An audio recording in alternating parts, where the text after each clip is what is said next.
It's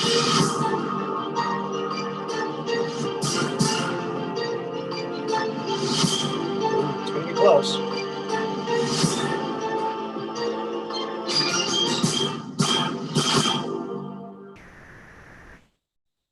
Welcome back to Truth Quest. My name is Aaron Moriarity. I will be your host, and we're going to go on a quest for truth together. Yes, we certainly are. And today, friends, we have a very special treat for you. We have a guest, friends, and you're never going to guess who it is. Maybe you will. Maybe you will. But while you guess, I'm going to let our friend in, because you know what? We here at the Truth Quest, we go beyond the range of strange, where the outrageous is contagious and the paranormal is the new normal. And today, friends, we got Zosodude77, and I'm going to let him in right this instamatically.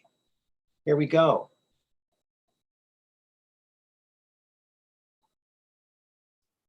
Because you know what? All right. Mr. Zosodude, are you there? Hello? I believe you got me. Okay, we're back.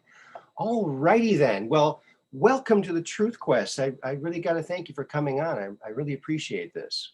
My friend, it's my pleasure. I have seen your show. I've seen you call in numerous times on one of my buddies, Red Pill's program a number of times. You always have interesting dialogue, interesting things to say. You're always connected with whatever guest he has on that night. It's actually my pleasure to join you, my friend. Thank you kindly for asking me aboard. Well, thank you very much. Yes, Red Pill is just, he's like an amazing guy, and he's helped so many of us get going, you know, and it's just such a nice thing to come across such a nice guy like that. So. Oh, yeah. Great dude. And you're a nice guy too. I mean, you're giving away stuff on your show. I mean, wow. That's fantastic. I try to keep it interesting. Try to coax them in just a little bit with, a little. It's just something I do. It's just something I do. Well, friends, if you haven't seen Zosodude's show, Zosodude77, go check him out, because he really has a great show, a very crowd inclusive show.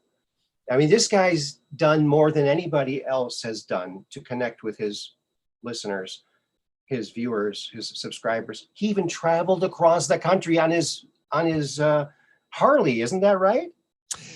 That's true. It's actually how people found out who I was is, I was watching shows like Red Pill, watching shows like, quite frankly, the Reasonable Television with Craig Mason, Joey Mormon show, a bunch of different shows. And of course I would interact with the audience in the chat. And I always wanted to do a cross-country tour. And of course, I had a very small YouTube channel at the time. I think I had all of 33 people watching me, mostly family and coworkers.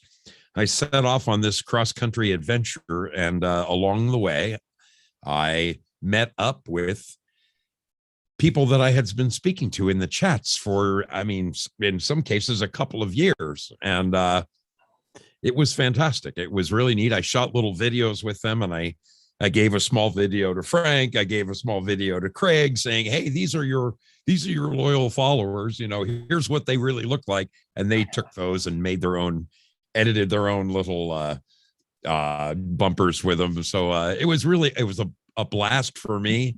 I got to meet a great many of these people. I got to meet Frank. I got to meet Joey Mormon. I actually co-hosted a show with Joey in his attic, which was, that was extraordinary. I had a gas, and I'm very much looking forward to doing it again. I came this close last September Mm. I realized one day into it that I didn't give myself anywhere near enough time to go across the country and back. You need at least 4 weeks. And I was going to try to do it in 2. And I realized, man, if I make one mistake, this is all over. Weather, there's so many things that could have come into play. But yeah, by motorcycling across the country, Wow. that's how people kind of found out who I was, thanks to people like Red Bill and some of the others who put me on their show while I was crossing the country. I got a few followers here and a few followers there. It's crazy how the whole thing happened. It really is, Aaron. It still boggles my mind. I still think it was. I think it was brilliant, great, and so everybody, tell everybody. Here's a guy, Zosodude. I mean, sometimes he does like just music, like a DJ. He's got the perfect voice, as you can tell. He's got, I think you kindly. the best voice on the intranet, if you ask me. Yeah. And he does these radio shows, and he does call-ins. He gives away stuff. I mean, it's like good radio used to be, right? Yeah. Without the commercials. Without the commercials, right? So, and also, I remember you a lot being mentioned on Red Pill and these other shows. You called in and you super chatted a lot on those shows. So you contributed a lot. So thank you, sir. That was awesome that you did that. Oh yeah, he's had many guests that I found intriguing. I called in and I spoke, I think, when Roseanne was on, when who's the gal who had Bill Clinton dead to rights? For crying out loud. Dude, it's been yes. Yeah. Extraordinary show he did with her. Just fantastic. So I called in that night. I mean, it's that guy is so refined. He does great work. And such a cool dude. He's as laid back as your next door neighbor. You meet him for 5 minutes, it's like you've known him forever. Just yeah. And you met him. I saw a picture of you with him on your website. Yes, in fact, we have. You guys are the same height. One of my giveaways here is a thing called a Mambo Mug. Every Sunday night, I give away prizes, and this was a bunch of us foxholers on. Let's see if we can get this on the. There we go. There's Red Pill. Oh, there's awesome. a guy named Season Pixels. This is Season 412 Pixels, and on. Yeah. There's Craig Mason and Brad Quadro. Yep. And then myself. So wow, I mean, we all met and hung out on January 6th together. It was quite an event. It was a day I will never forget. I would have really regretted not going. And let me tell you, the gods, the little G gods, were against me that day. It was, oh my goodness, I almost didn't make it to Washington that day. You wouldn't believe what I went through to get there, but it was. I'm so glad I made it. Wow. Well, I got to hand it to you, man. I've only ever been on a Harley once, and it didn't go well. So that's all I can say. But well, you should give it another try, my man. No. I know my limits. I got to stick to things like inventing and discovering, like the time machine that I. So, good. And the Invisimask, of course. So yeah. So now you had a chance to be on radio back in the day, but you were a rock and roller. Is this right? Isn't it? It's just crazy. It is just crazy that, when I was about to exit high school and head for college, of course, I didn't have a clue what in the world I wanted to. I mean, I knew what I wanted to be. I wanted to be in the next Led Zeppelin. And okay. But with a little encouragement from my dad, he said, you really should have something to fall back on now. So, my mom and dad pushed me to, I will say this, God bless them. They sent me to the finest schools always. So I mean, I got a very, very good education. I can't argue that. But you know, walking out of high school and heading into college, I really didn't know what it was I wanted to be other than a heavy metal guitar player. That is what I wanted to be. And my dad said, "Why don't you go down? There's a test down at UCLA. It's an aptitude test. They tell you the top 4 things that you are best suited for, and just go and take it." Well, one of the top picks was a radio and television announcer. So there was a local school in Los Angeles, and a rather prominent one, and they have an open call like once every quarter, and something like 500 people show up, and they choose 5 people. Well, they chose me. Wow. And I went down and I mean, I did the whole screen test or whatever you want to call it, and they called me back for my second pass, and the guy said, "Dude, you're a shoe in. I could place you as a DJ, you know, tomorrow. You've got a gift, blah blah blah." And I said, "You know, mister, this just isn't what I want to do." And he says, "Son, what are you talking about? Why are you even here?" He goes, "I'm telling you, you have a gift." I just you know, when you're 18 and you think you've got wild pipe dreams and you've got dreams of stardom, and I wanted to tour the world and play in bands. That was my real dream. And somewhere around 29, I said to myself, well, I might want to think about doing something differently. And oddly enough, through a strange chain of events, 3 things all happened at the same time. I was a shoe-in for the next position at my work. They gave that job to somebody else. The girl that I was seeing told me she was moving to Oregon. And the lead singer in my band told me she was going to quit all within 48 hours. I took this as a sign from God, and I chased after the girl to Oregon and ended up here. I had never been to Oregon in my life. I loaded up everything I owned, everything she owned, in my 1951 Chevy pickup, and I drove up here, and I've been here ever since. It's kind of a crazy story. So what was the name of that band? Dr. Slaughter. Dr. Slaughter. Dr. Slaughter. Yes, I got a little I've got a huge tattoo of it, and I've got pictures of my drinking buddies back in the day, Slash from Guns N' Roses wearing my shirt. In fact, I have that right here somewhere. Maybe when you take a break, I'll dig for it. I don't know if you take breaks on this show, but yeah, it's right in this cabinet next to me. I've got one day I'm at work, and a good friend of mine, you remember the old days of MTV, right? Oh yeah. There was a foxy little blonde girl on there, one of the VJs, Nina Blackwood. Mm-hmm. Okay. So we worked together at Entertainment Tonight, and she calls me one day and she goes, have you seen the latest copy of Guitar World? And I'm like, no.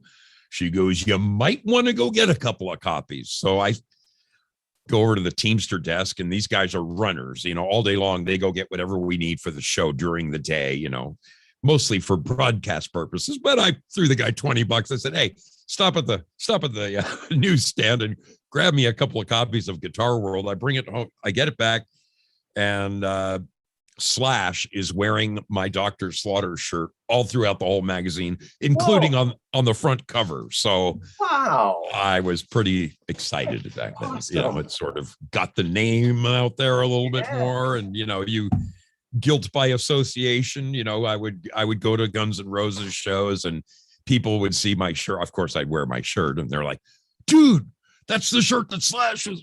Yeah, I know. Yeah. It's just me. No big deal. 35 years later, I'm just like, oh man, that was kid stuff. But That's pretty cool. Back then it was a pretty big deal for me. That's a huge deal. Oh yeah. Wow. That's fantastic. Yeah. I was very fortunate. I lived a life in my 20s of any 10 men. I'm not kidding you. So you had fun doing the band stuff.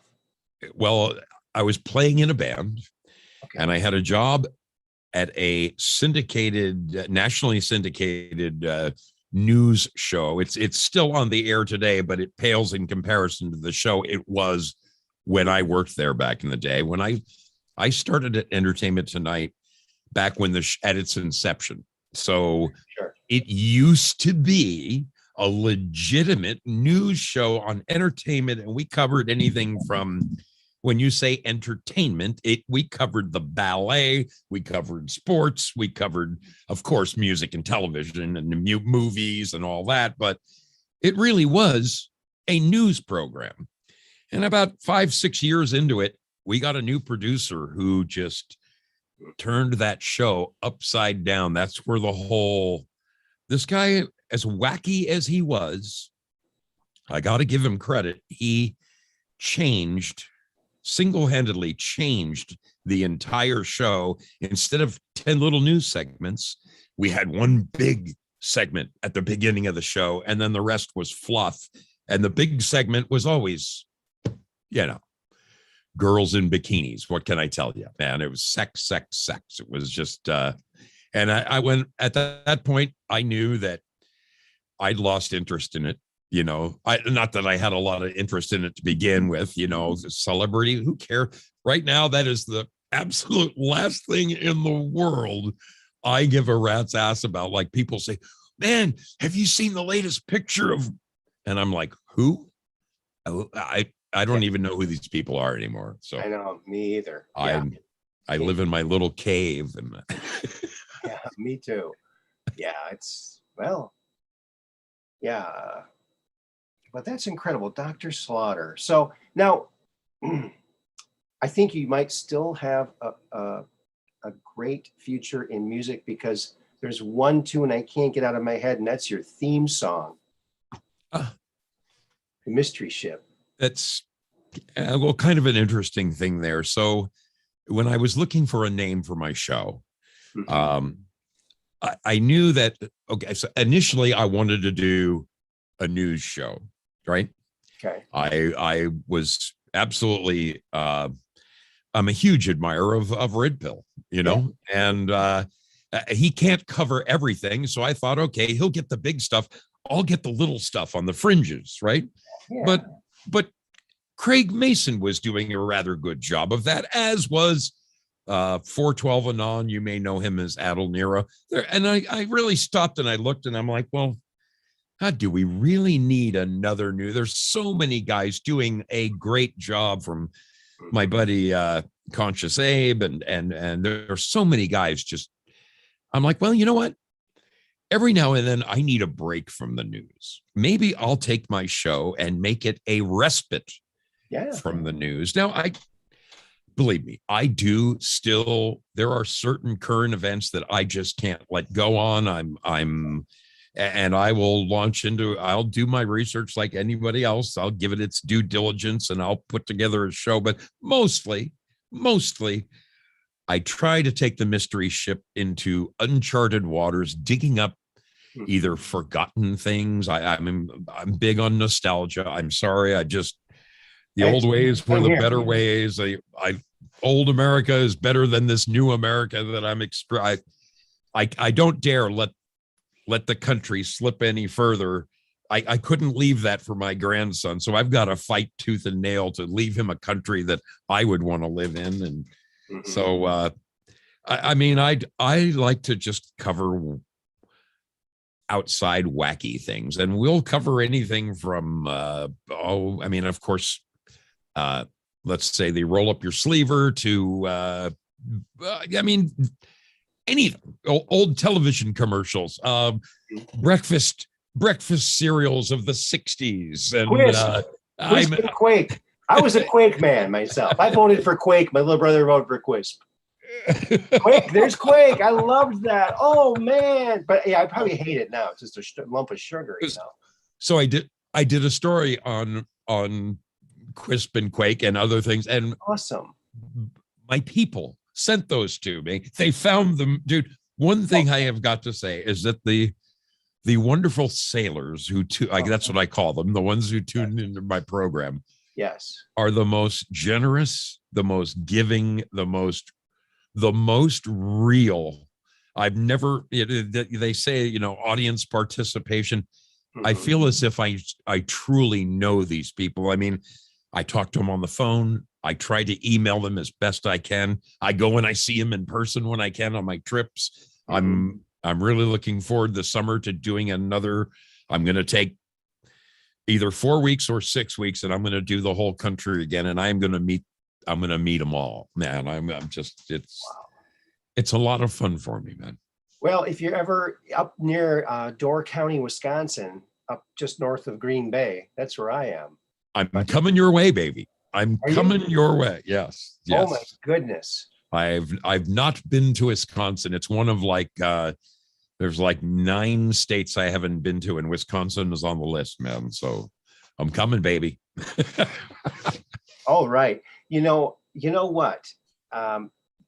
That's what really lightens my heart too, and makes me so grateful to be doing what I'm doing, is the generosity and the beautiful people in the chat, the people who subscribe, the people who come back and they participate, and they give you things. And I Yes. want to show you something. I hope you can see this too.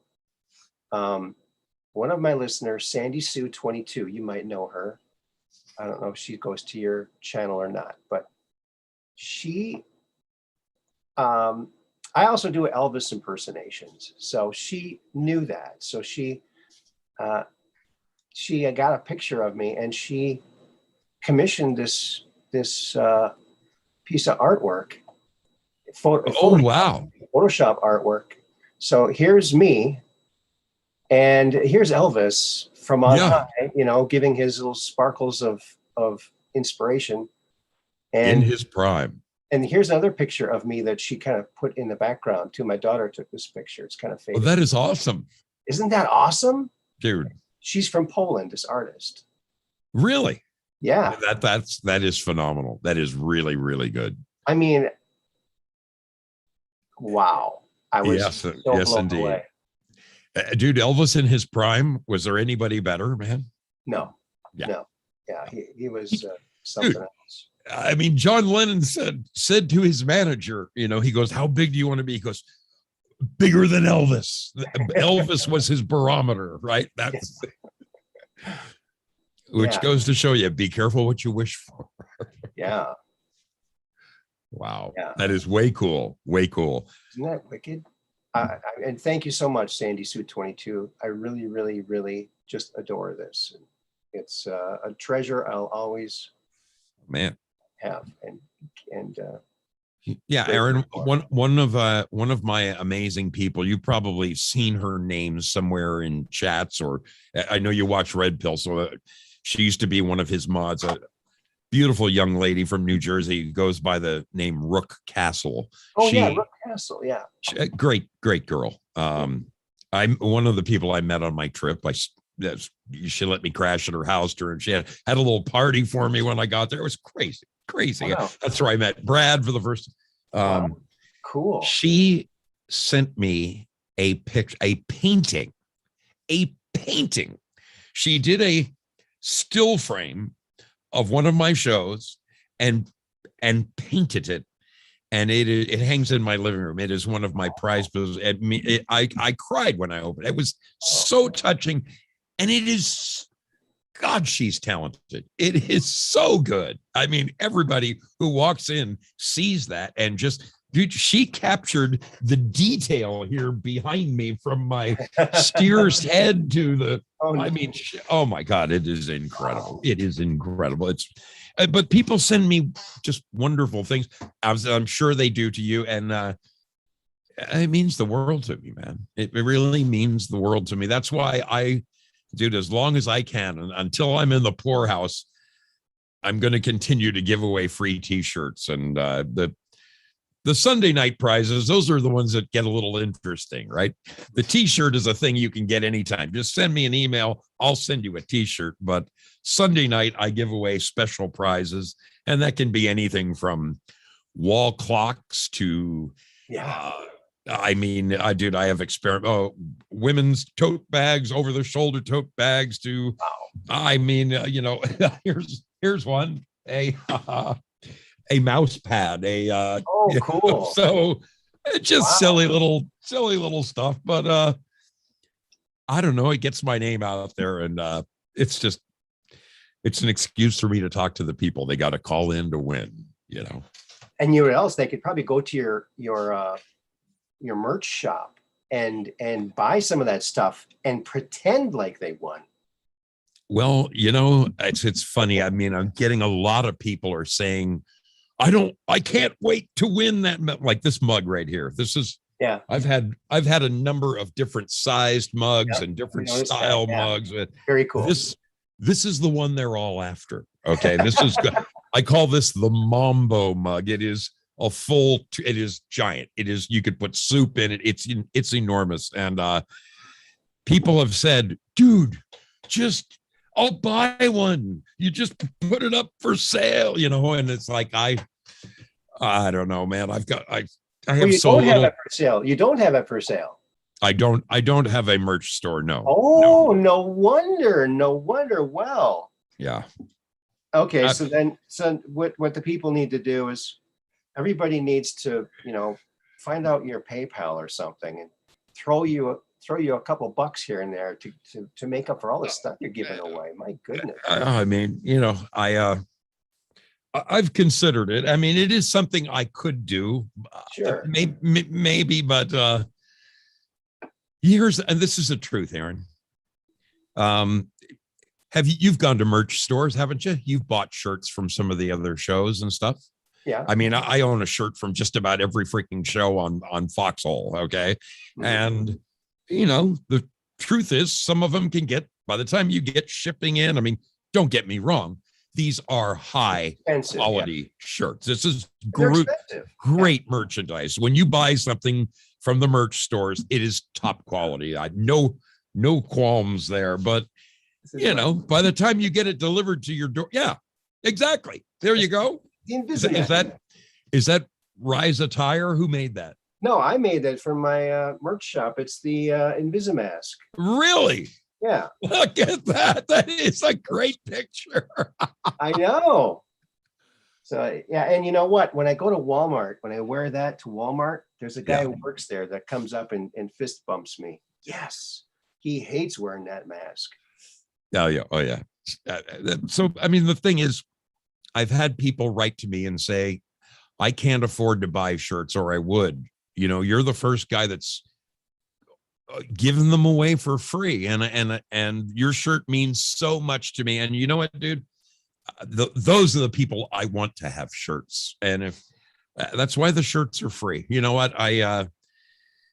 People are pretty generous with their donations. I'm not. Good. Oh, I'm not going to suggest it's a break-even affair. I'm hardly breaking even, but people are putting a pretty good dent in it. And every now and then, when you just think you're at your wit's end, someone will come through with like, Zoso, here is a Christmas donate. And you just, I call them back. I say, did you make a mistake did you add an extra?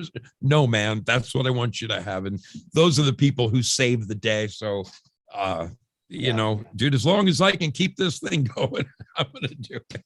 Yeah. That's good. And you know what, folks, this guy has a great show. And you know what's nice about your show is you get so relaxed because you got that sound of the water crashing up against the waves and the seagulls. And I was listening to the seagulls here once, and I mentioned it to someone. I said, those aren't seagulls. I said, yeah, look, it's a seagull.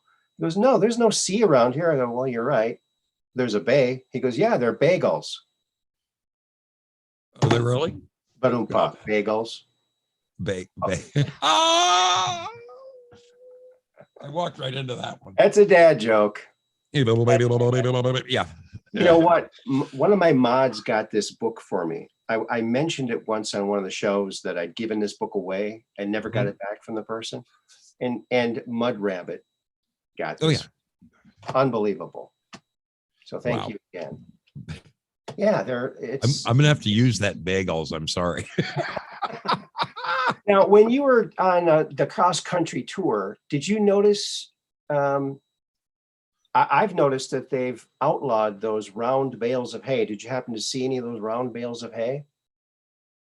Brown bears. Bales of hay, the round. Oh, bales? brown. Oh, yeah. Well, dude, I saw things that I'd only read about, from cotton fields to. Okay. Oh yeah, yeah, and yeah. I mean, you can imagine. When I first moved to, I spent 2 years in ninth and 10th grade in quote unquote the country. My dad's big company from Los Angeles made the mistake of moving down to a teeny tiny town in California in the early 1970s called Temecula. Okay. At the time, it was population 80. All right. Now it is a thriving metropolis.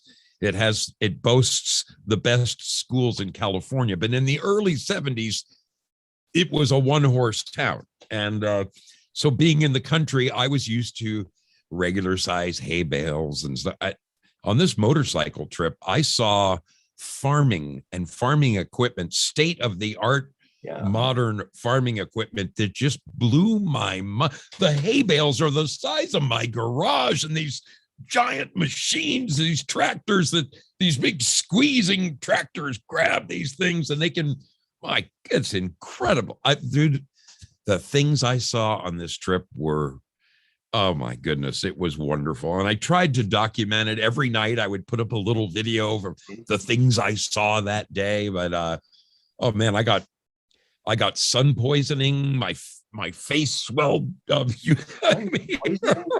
Sun poisoning?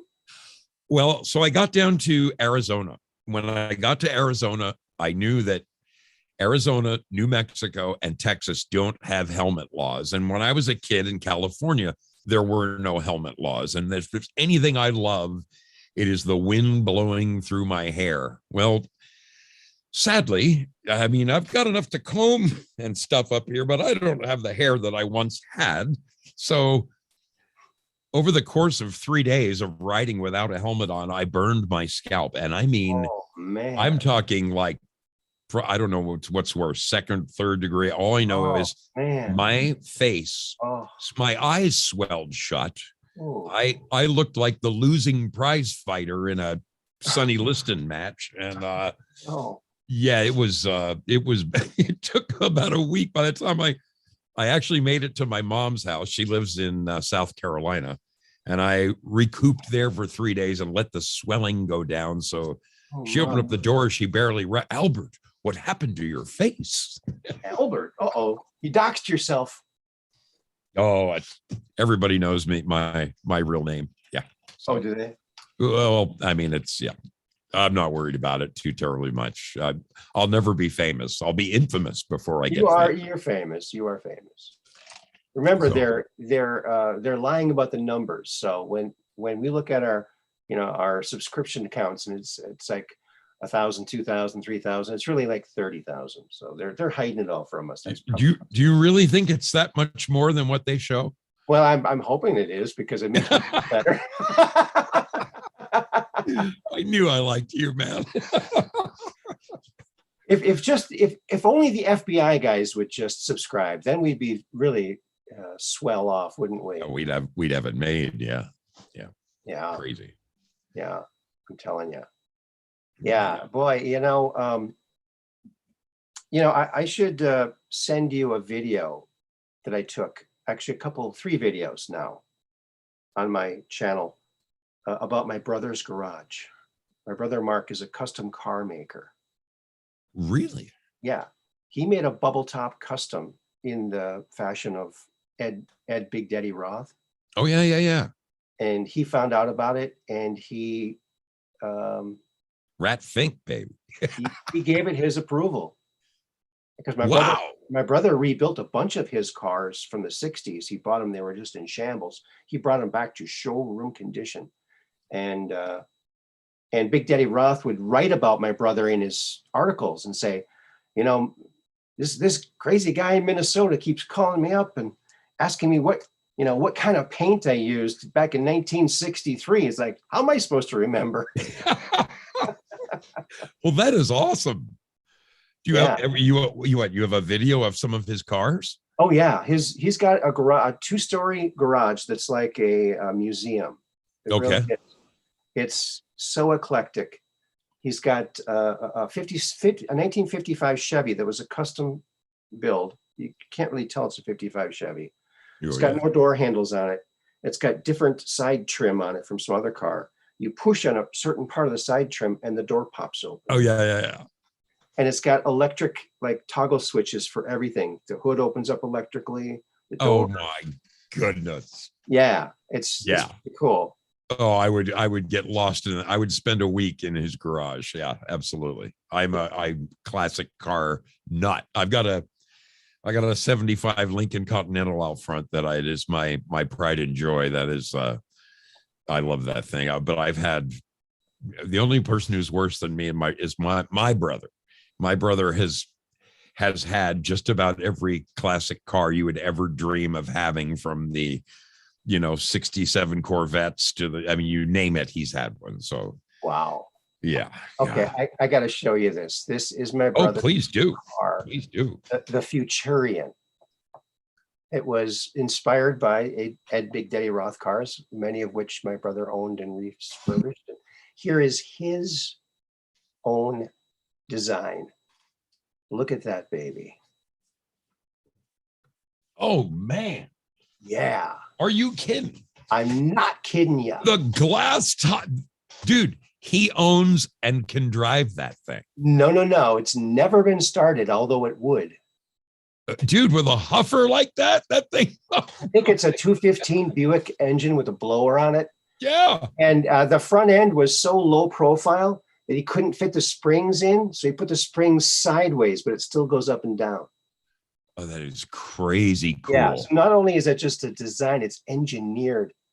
It's unbelievable. Dude, so he's got the Matchbox wheels. Like, remember where the Matchbox cars? Yeah. Isn't that crazy?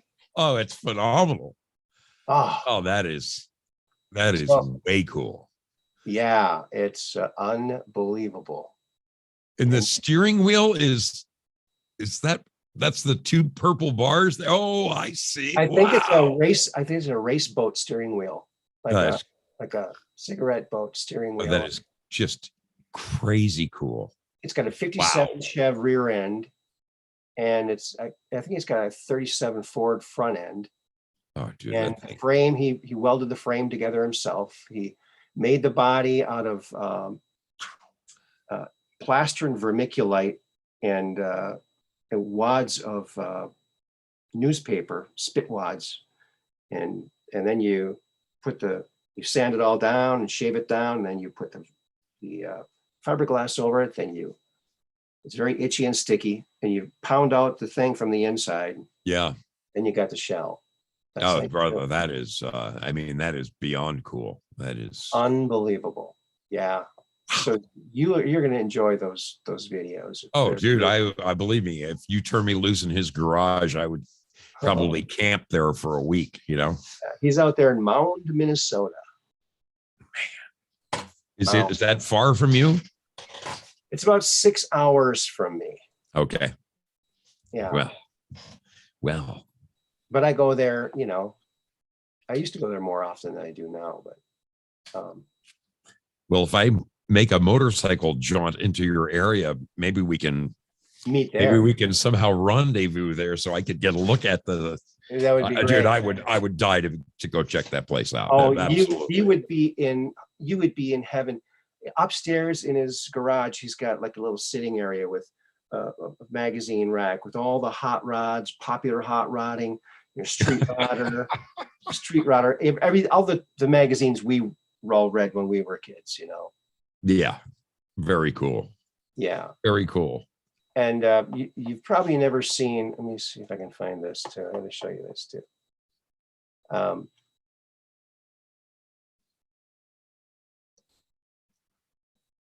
My first drivable car was a 1960 Rambler that I know them well. That was your first car? My very first car, my first drivable car. I had a 34 Chevy that I never got running, but that had a 65, a 327 out of 65 vet. Oh, And I never got it running, unfortunately. I took a job at Hasbro as a designer and couldn't take the half-finished car with me. Man. So please excuse the cracks from the Polaroid. Back in the Polaroid days. Oh, sure. I have a shoebox full of them. There's the Ratmobile. That's my first car. Oh, man. The flames. I love it. Oh, you do have Rat Fink on the side. I don't believe that. Yeah. Yeah. Did the back window went down in that car? Oh, yeah. Right? Yeah. When those were. Yeah, when I purchased this car, this back window had been half down for 2 years. So there was a little pond in the back seat. And yeah, so I had to clean that up a bit. But dude, what a unique feature. The rear window cranked down in that car. How freaking awesome. Yeah. And the wing window here, when you opened that up, it brought the breeze right onto you. It was like perfectly designed. Yeah. And it was push button transmission because they. Oh, yeah.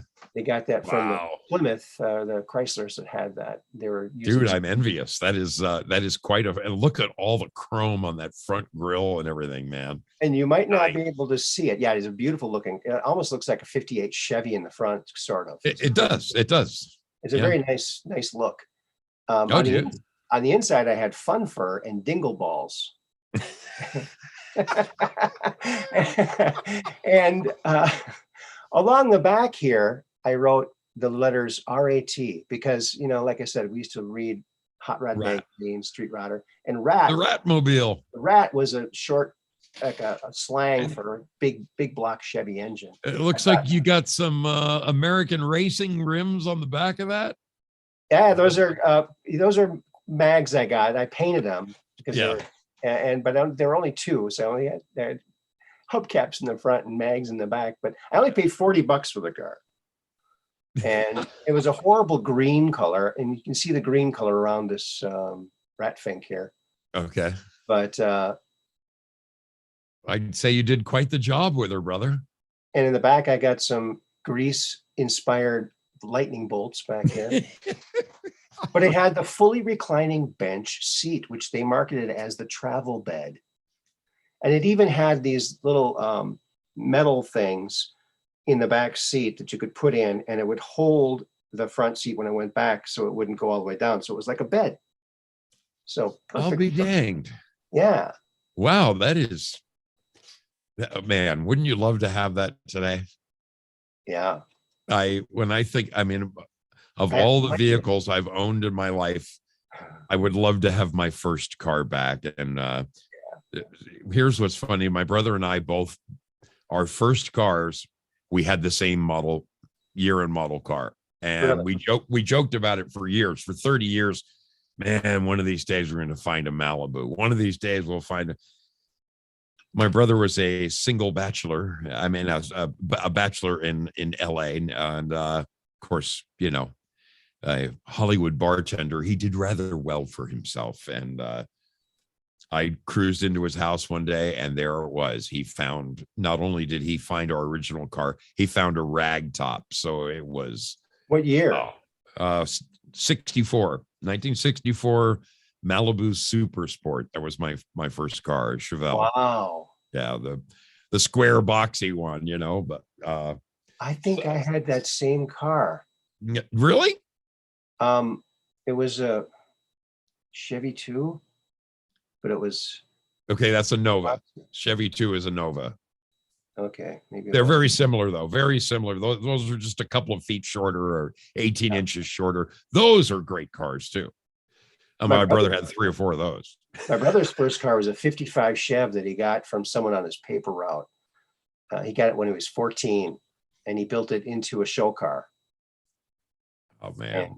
And he painted it black with orange and red pinstriping. And on the back trunk, it said it was a low rider. He shaved the door handles off. Yeah. And on the back, it said, "Forget Buddy Holly. That'll be the day."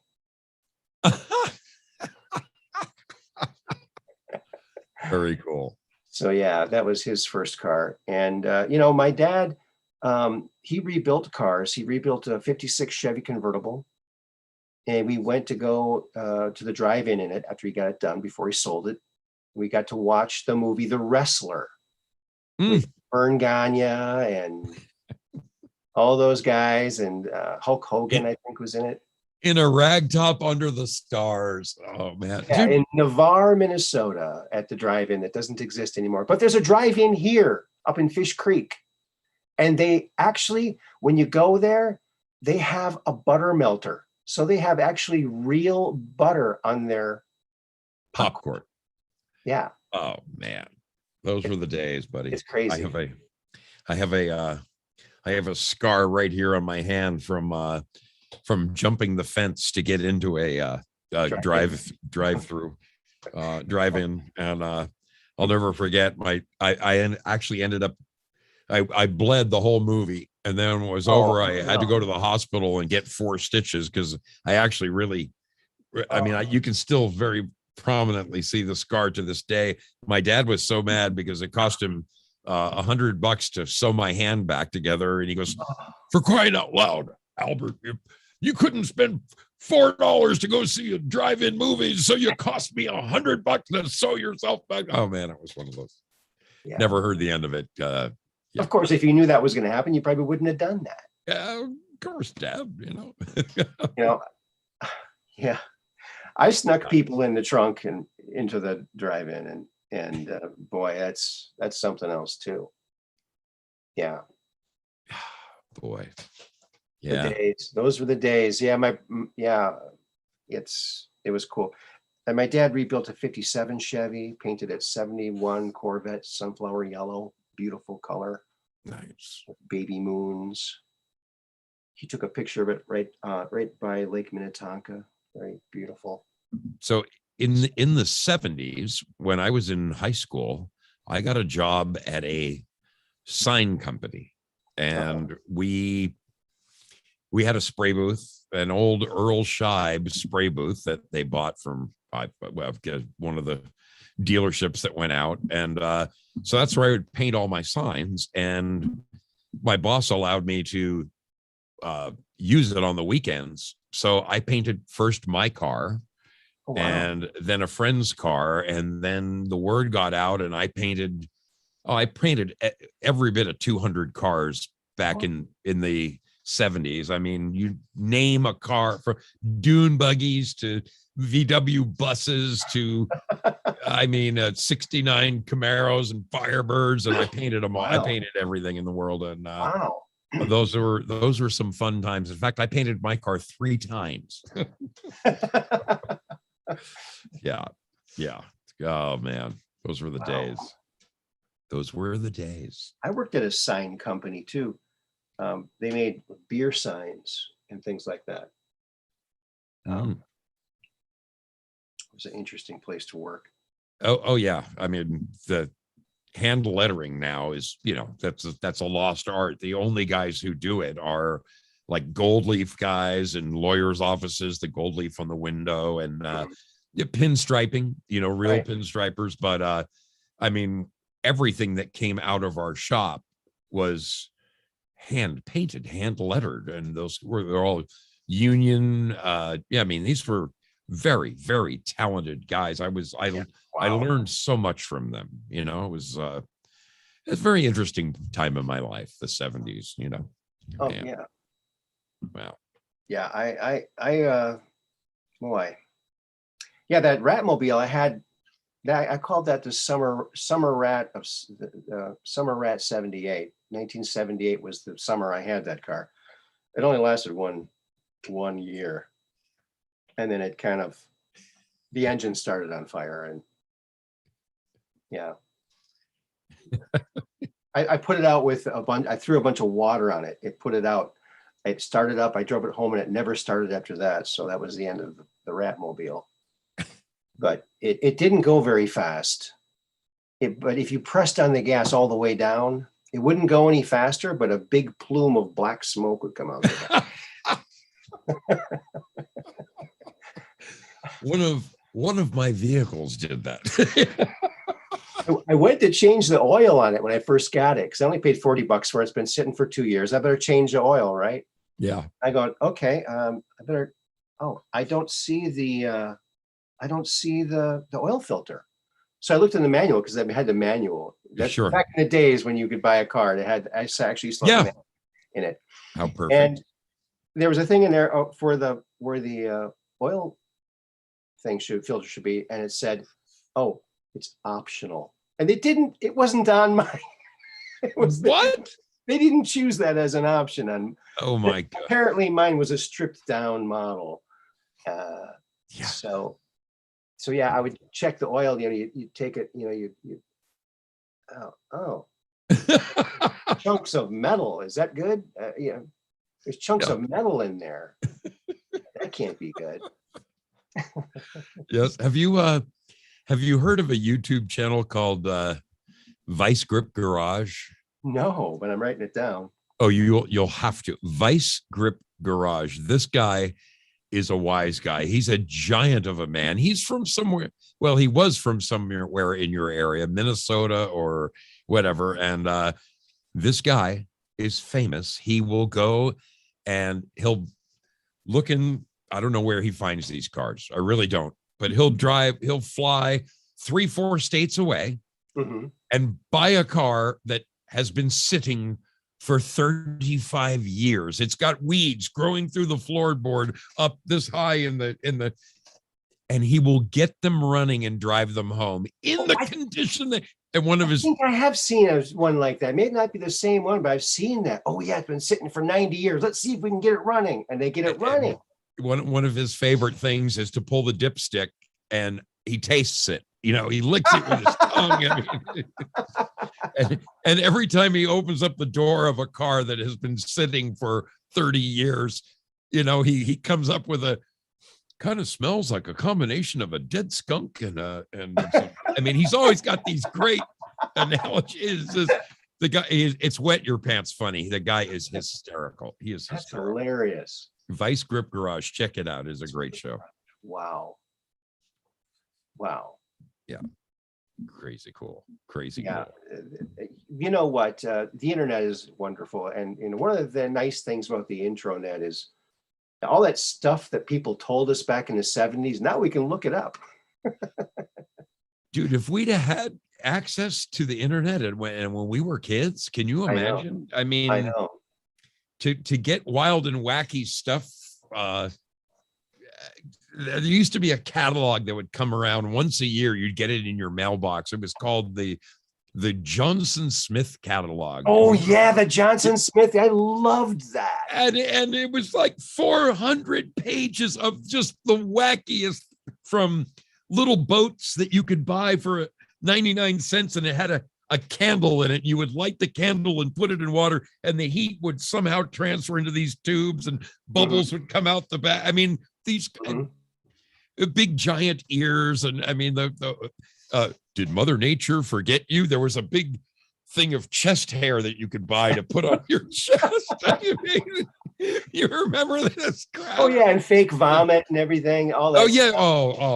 The melted ice cream. The melted ice cream. Absolutely. I love fake dog do. I love that. I was saddened. My brother and I were talking about that the other day because we used to wait for that catalog to come, and we always ordered some kind of ridiculous stuff out of it every year when it would come. And man, I went to look them up the other day, and they went out of business about 5 years ago. I guess they couldn't compete with the Chinese who produce that stuff, on demand. But yeah, those are the Johnson Smith. I'm looking that up because I think we got to get that up. Oh yeah. Oh, it was classic fare. I found the magazine. Oh, you did? Well, maybe yeah, I don't. Then I won't look it up. You can just. Well, here I'll show. I'll just show you. There's where is it? So yeah, it's called Guitar World. Okay. There's Slash on the front, and he's wearing you can just kind of see the letters of but when you open up to the title page, there it is. He's wearing my Dr. Slaughter shirt. So awesome. Pretty and he wore it all throughout the magazine and in the back and stuff. So I was so excited when Nina told me. She goes, man, you gotta check that out. So That's incredible. That's incredible. I'm surprised I still have this 40-year-old magazine. It's crazy. Yeah. Yeah. I had the great pleasure of doing a gig with Frankie Valli and also Eddie Rabbitt. Really? Yeah. Eddie Rabbitt, did you know he was a songwriter? Okay. And the first big song he sold was Kentucky Rain to Elvis. Oh, really? He wrote Kentucky Rain. So he was one. Oh, okay. One of those multitudes of songwriters who eventually became an artist on their own, like Neil Diamond and Carole King. You know, he didn't want to, though. He didn't want to. Elvis suggested it. He said, you know what? Because Eddie would write the song and he'd make a demo and then he'd sell it that way. And then Elvis said, you know what? Your singing is really good. You should think about being an artist yourself. He goes, no, I'm just a songwriter. He goes, no, I think you really should think about it. You're wow, really good. And he just kept after him. And he said, you know what? Maybe I should. And he did. And he made his whole career off of songs about rain. The windshield wiper. Yeah. Ooh, I'm driving my life away. Great song. A better day. So my girlfriend's dad managed Eddie Rabbitt. He managed back in the 70s, 60s, 70s, and 80s.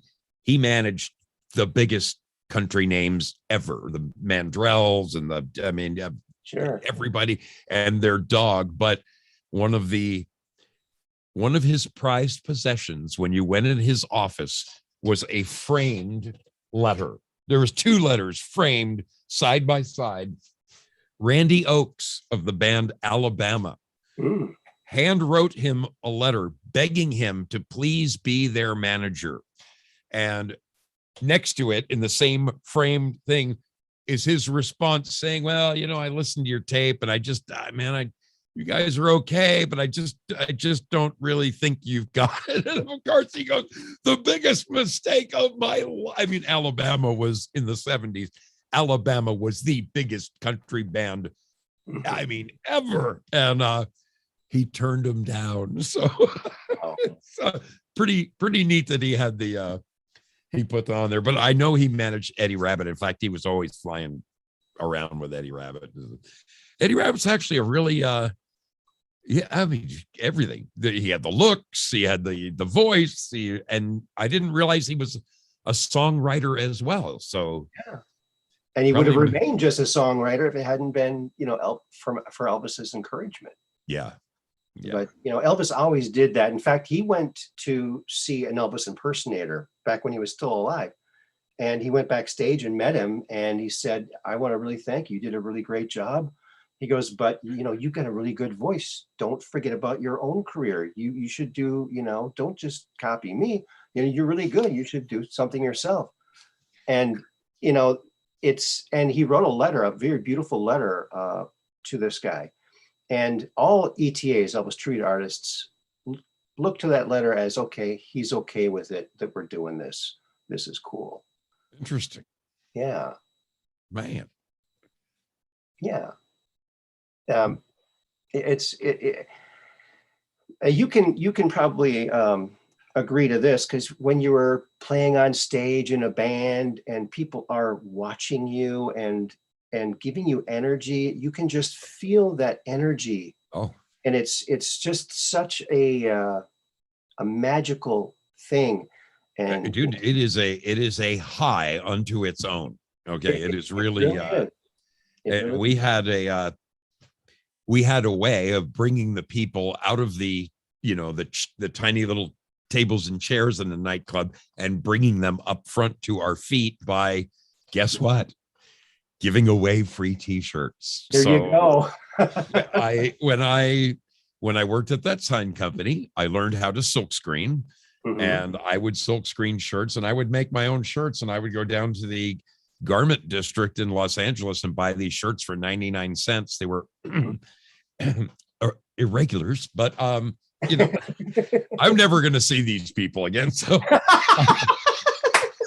I'd come out with a box of Dr. Slaughter shirts and I'd give them to the lead singer. And we had one song that was an instrumental. And while we played that instrumental, she would give away the shirts and it would bring everybody out. And so yeah, when you got all those people at your feet, dude, you are exactly right. The minute she was done giving out the shirts, we would launch into our next song. And I'm telling you, when you got people at your feet going like this, it is it's a high. You feel like you have a power over them. It is it's uncanny. It's uncanny. I think it's like some kind of energy exchange. It's like you're receiving, but you're also giving back. And it's like this magical thing that happens. And if you haven't been on stage in front of a bunch of people, and like you said, really listening and enjoying it, it's amazing. Yeah. No wonder people get, after all these years, they keep touring because, that's what they want to do. Absolutely. I mean, I only really experienced it on a small scale level. For most shows I would play, there'd be anywhere between, say, 100 and 300 people in these tiny little clubs. But there was one time we played a battle of the bands and there was over 2,000 people. And I gotta tell you, that was for me, that was the big time, Wow. And that's cool. I told a story the other night on when I worked at Entertainment Tonight, I of course got to go to all kinds of shows. All I had to do, because we put all these music artists on the air, right? We're helping promote their records. So the least these record companies could do is when their artist came to town and played whatever, Enormo Dome was in the local, I would call them up and say, hey, would you mind if I got a couple tickets and backstage passes to White Snake? They happen to be playing. Sure, Al, you plus how many, Wow. and that's cool. That was a big plus. So once I got to sneak up on stage while Boston was performing it was called the Texas Jam. The Monsters of Rock tour. Dude, there was 100,000, over 100,000 people there. And I'm leaning on the keyboard, right? Leaning on the keyboard and I'm looking out at this and I'm like, man, this is what it must feel like to be a rock star. That was my only cheap thrill in my whole life, man, right there. Looking out at 100,000 freaking people. Crazy cool. Oh, wow. And what was the band again? Boston. You know what? That's my island album. If I'm stuck on an island and I can only have one album and record player, like on Gilligan's Island, it would be Boston's first album. That's my island album. Yeah. If you're lost on a desert island and you only had one record. Yeah. That's right. So what would your island album be? I think it would have to be Zeppelin 4. Yeah. I mean, as much as I've heard it, I keep hearing new things in it every time I play it. Like just the other night, I was listening to the song Four Sticks on Zeppelin 4. Okay. And the reason the song is called Four Sticks is John Bonham used 2 sticks in each hand when he played that song. Wow. But along with the video I was watching that was playing the music, it actually had some liner notes and it had the original from the studio. It showed the different channels and what piece of equipment was mixed down on what channel and Jimmy's overdub and all this stuff. And I never knew that there was a Moog synthesizer being played on that. And then I listened and son of a gun, there it is, So yeah, I mean, that would be my desert island for sure. Awesome. That's a great question. I like that. Thanks. I've been asking people that question for a long time, but yeah. So So have you ever had your own show before this? Was this your first time having a show, right? This is it, dude. I barely pulled it off too. I mean, if you look at my earliest shows, you will see some of the most classic I mean, the echoing and the do you use like OBS or something like that, or No, a I don't. broadcast software? I don't use any of that stuff. So I use a broadcast software, and if you hit the wrong buttons, the picture goes in a picture, in a picture, in a picture, and next thing you know, it disappears into a long tunnel. And oh no, I mean, dude, I had tons of that, and it was honestly the most embarrassing moments in broadcasting have my name all over them. So wow. I mean, I'll still sometimes come back from a little bumper and forget to turn the mic on. I mean, I've gotten a lot better. Believe me, I've gotten a lot better. But yeah, boy, it's a big learning. You know, for a guy who didn't grow up with computers, this is, dude. You may as well ask me to decipher hieroglyphics. I'm lost. I know. Lost, you know. Yeah, like I said, my dad calls them confusers, and so that's pretty much it. They're confusers. I want to say hi to everybody in the chat. Have been so engrossed in talking to my friend Zosodude here. I have been not saying hi. Hello, Mud Rabbit, Abby, Norma. Hello, welcome.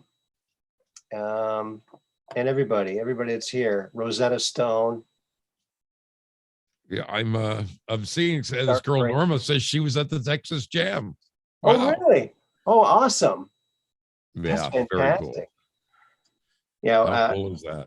I always go back and I read the chat and I go, oh, I wish I would have seen that. But if I would have seen that, it wouldn't have been, I'm like a squirrel, you know, it's like, oh, and I forget what I was going to say. Right. So was Dr. Slaughter the only band you were in, or were you in other bands too before that? Oh, I was in a number of bands growing up. I mean, my very first band, I was in the 10th grade. Wow. We didn't really have a name, but everybody used to come over to our house after school, and we'd run through the same 5 or 6 songs. That's all we knew, you know. Uh-huh.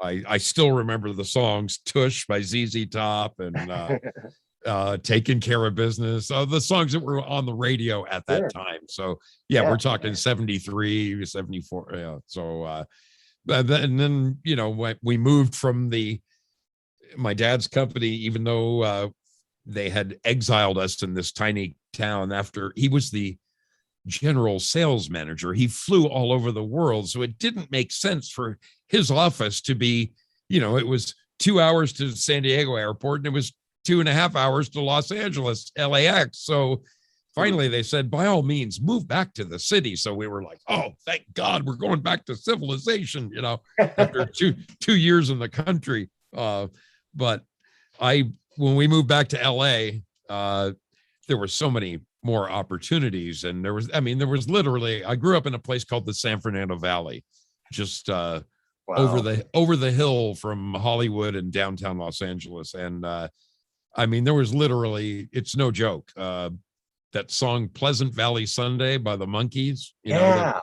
that was written about the San Fernando Valley, and a band in every garage. It was really true. I mean, I knew hundreds and hundreds of musicians. I was probably in, I don't know, six or 8 different bands. Dr. Slaughter was my last real, I'm going to give it one more shot. And we were together about 3 years, playing up and down the Sunset Strip in Hollywood at the Gazzari's, the Whiskey, you know. We played all around Southern California and the venues there. When I moved up here to Oregon, I ended up joining a 50s rock and roll band. We played all the car club shows and all that. Oh man, I mean, I loved that. But I was also in a classic rock band up here, and I actually was still jamming in a band as recently as about I want to say 6-7 years ago. I finally hung it up. I just did going out till 2 o'clock in the morning and then breaking your stuff down. I'm like, God, at the time I was in my late 50s and I'm like, do I really need to be doing this? You know, I mean, it's the joy had long since gone out of it. There is one thing that I've got quite a bit of acreage here. Nice. And my gal and I, every August, we have a sort of a weekend festival, and I build a giant stage, and I mean, full black backdrop, and it's pretty impressive for a little one-man army. And I invite every musician I know, and so we play for about, I don't know, 6-8 hours, and have a big old party. It's a lot of fun. That's pretty cool. That's very cool. That's cool. COVID kind of put the kibosh on it, but yeah, the fake COVID. Yeah. Took the fun right out of it, you know. Well, that's why we got shows like Zosodude in the on the mystery ship. So did you write that song? Because that song sticks in my head. You know, I got somehow I got off on a tangent on that one. Yeah, I meant to address, you asked me straight. So the song Ride Captain Ride. Oh, okay. Because he talks about a mystery ship in the song, I knew that's what I wanted to call my show. Because you never know what I'm going to talk about. It's a mystery, and many times it's a mystery to me up until that day, you know. Right. Same here. So other times I'll spend a week working on just one show. It all depends. But so I started using that song, and I used it for, I don't know, a month. And finally YouTube wrote me a letter saying, nope, you can't use that song anymore. You're with a copyright claim or whatever. So a little while later, I have one of my guests is an old friend of mine. He was the drummer in Blood, Sweat, and Tears. His name's Bobby Columbi. Oh, cool. We've known each other over 30 years. And I was telling him of my laments. And he goes, Ride Captain Ride. He goes, dude, we did a cover of that. Use that. And I'm like, what? He goes, go ahead. You got my permission. I own all the rights to Blood, Sweat, and Tears music. Go ahead and use it. So I used that for like, well over 2 months. And then eventually YouTube played hardball and said, no. And I wrote them. I said, look, here's the written permission from this guy. He owns all the rights. He was the drummer in the band. What more do you want from me? They said, nope, you need a letter from the record company that. So I'm like, all right, I'm just going to write my own song, and then nobody can ever take that away from me. And so I was driving back and forth to work, and I started humming these little bars that just slowly came together in the course of about 3 days. I had the tune, and then I finally put words to it. I mean, there's only so many things that rhyme with ship. So I had to get a little. Sailors here are really hip. I like that. It's a great song, dude. That's a great song. It sticks in my head. You know, if a song sticks in my head, then I know it's a good song.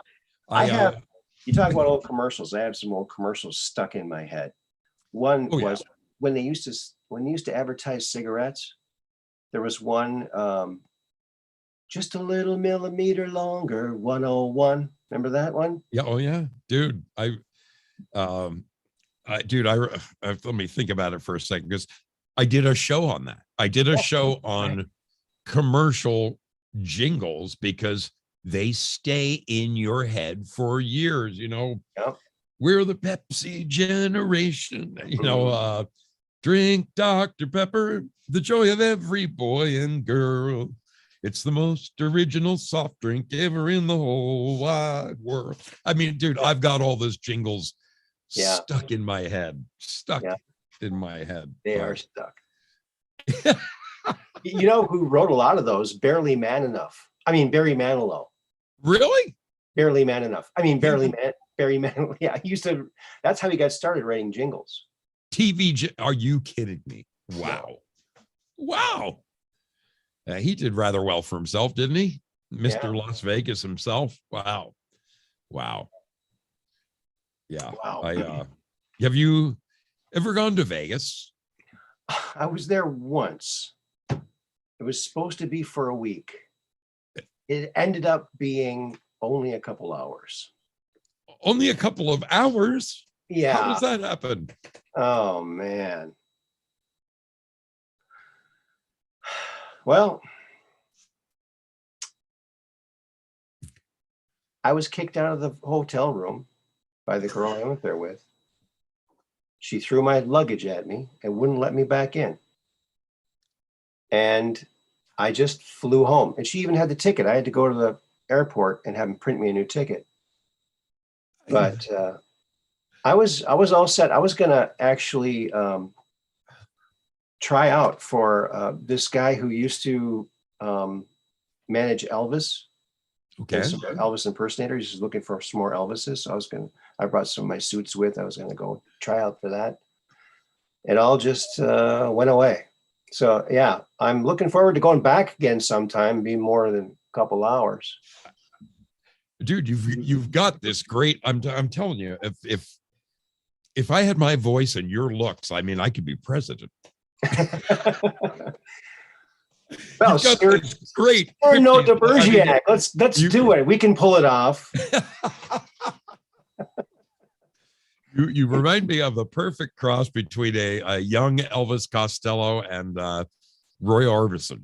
The glasses more remind me of Roy Orbison than they do Elvis. Well, I should take the glasses off, but good looking son of a gun. These are just cheap glasses. These are just cheap glasses. You know, they're real glasses, but and they're bifocals, and I can't stand the bifocals because I have to like look up like this to see anything. Oh yeah. I hear you there. But yeah, it's fun. It's fun being Elvis, you know. There's really, except when you have three large women coming at you with dollar bills, and it's kind of scary. And that happened to me once at a little pub, and they're coming at me, and I forgot the words to Hound Dog. I'm like going, hemina, hemina, hemina. I said, be careful, ladies. Some of these parts still work. And I got to warn you, I don't have paper cut insurance. But that's funny. Yeah, it's scary. It's kind of scary. So in Vegas, I mean, there were so many, Barry Manilow was a staple there, and so many. I worked in Vegas a number of times. My boss he loved Vegas. So he bought a giant house just outside of Vegas in a place called Henderson. And we seemed to be working down there all the time on these mammoth projects. We'd be there for months. And I actually love to play poker. So this was a very good fit for me because unlike, one-armed bandits or table games, poker is, you decide your own fate, whether you're going to play in that hand or not. So I mean, Vegas and I are a very, very wonderful match, although I haven't been in a while. But just the acts that you could see there, the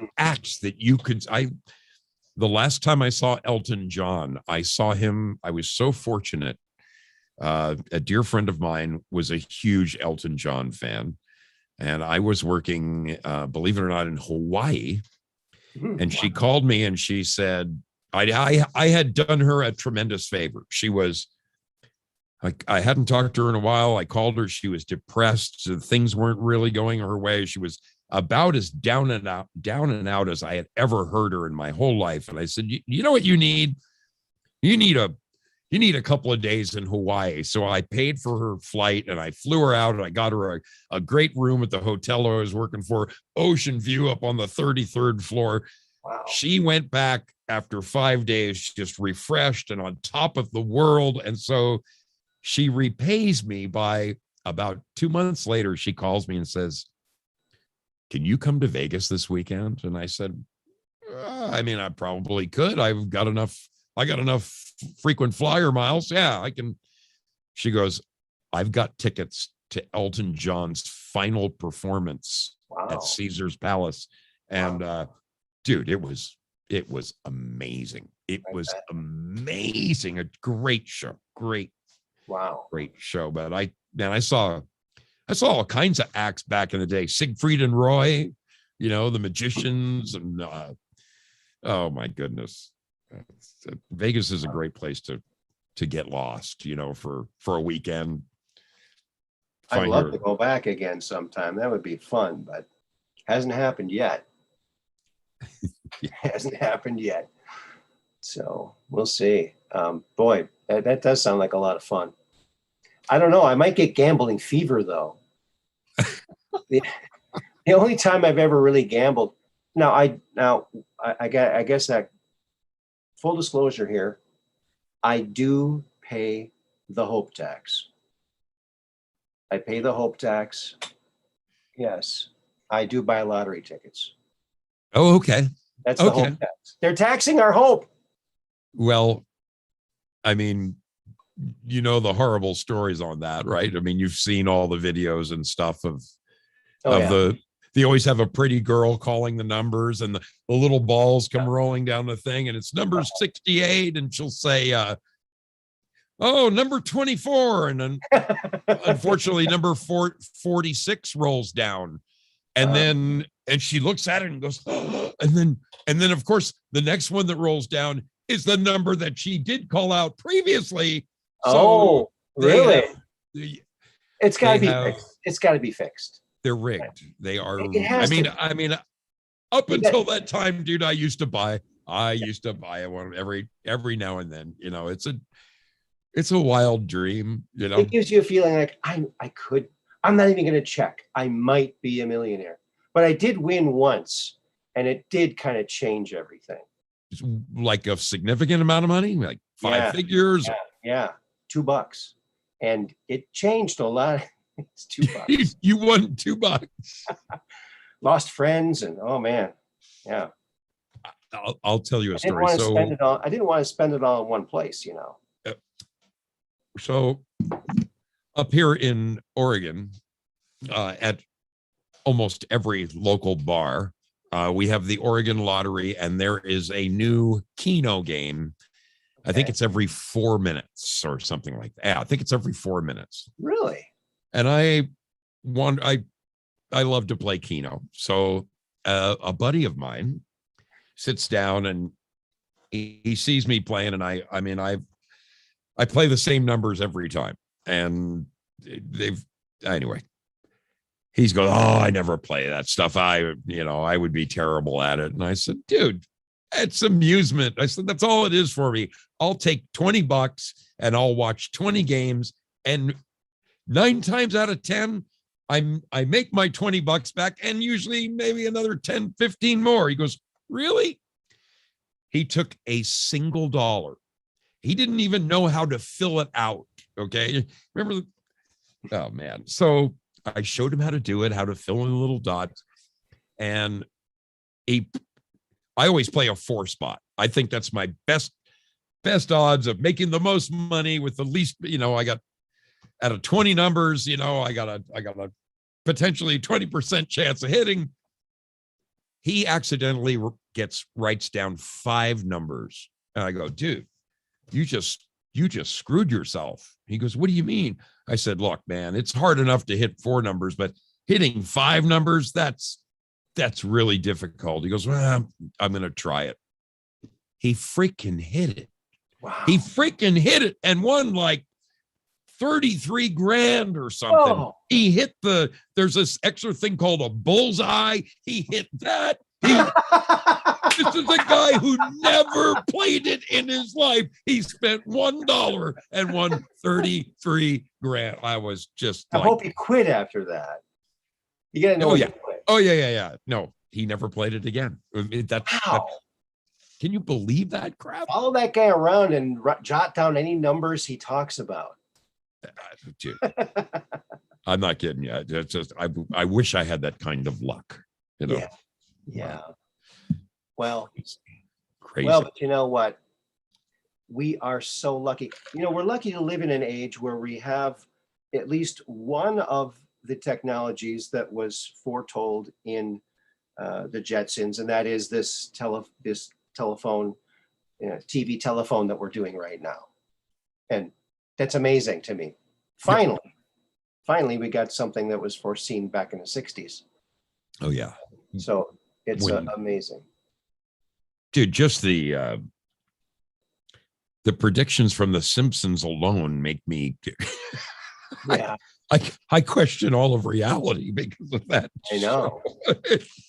It's insane. Somebody sent me a clip recently of this young kid. He's like 19. He's got a YouTube show and he does all these quirky little 60-second videos. And they're immensely popular. They get 2 million views. I don't know who this kid is, but one of them, the one that the guy shared with me, was The Simpsons predict 2021 and had everything from the January 6th supposed insurrection, which included a cartoon buffalo head, man. Oh, yeah, yeah. It's uncanny, dude. Yeah. I mean, they had an election map that almost was identical to the real, and this was done. I know. I can't tell you how long ago. It's right.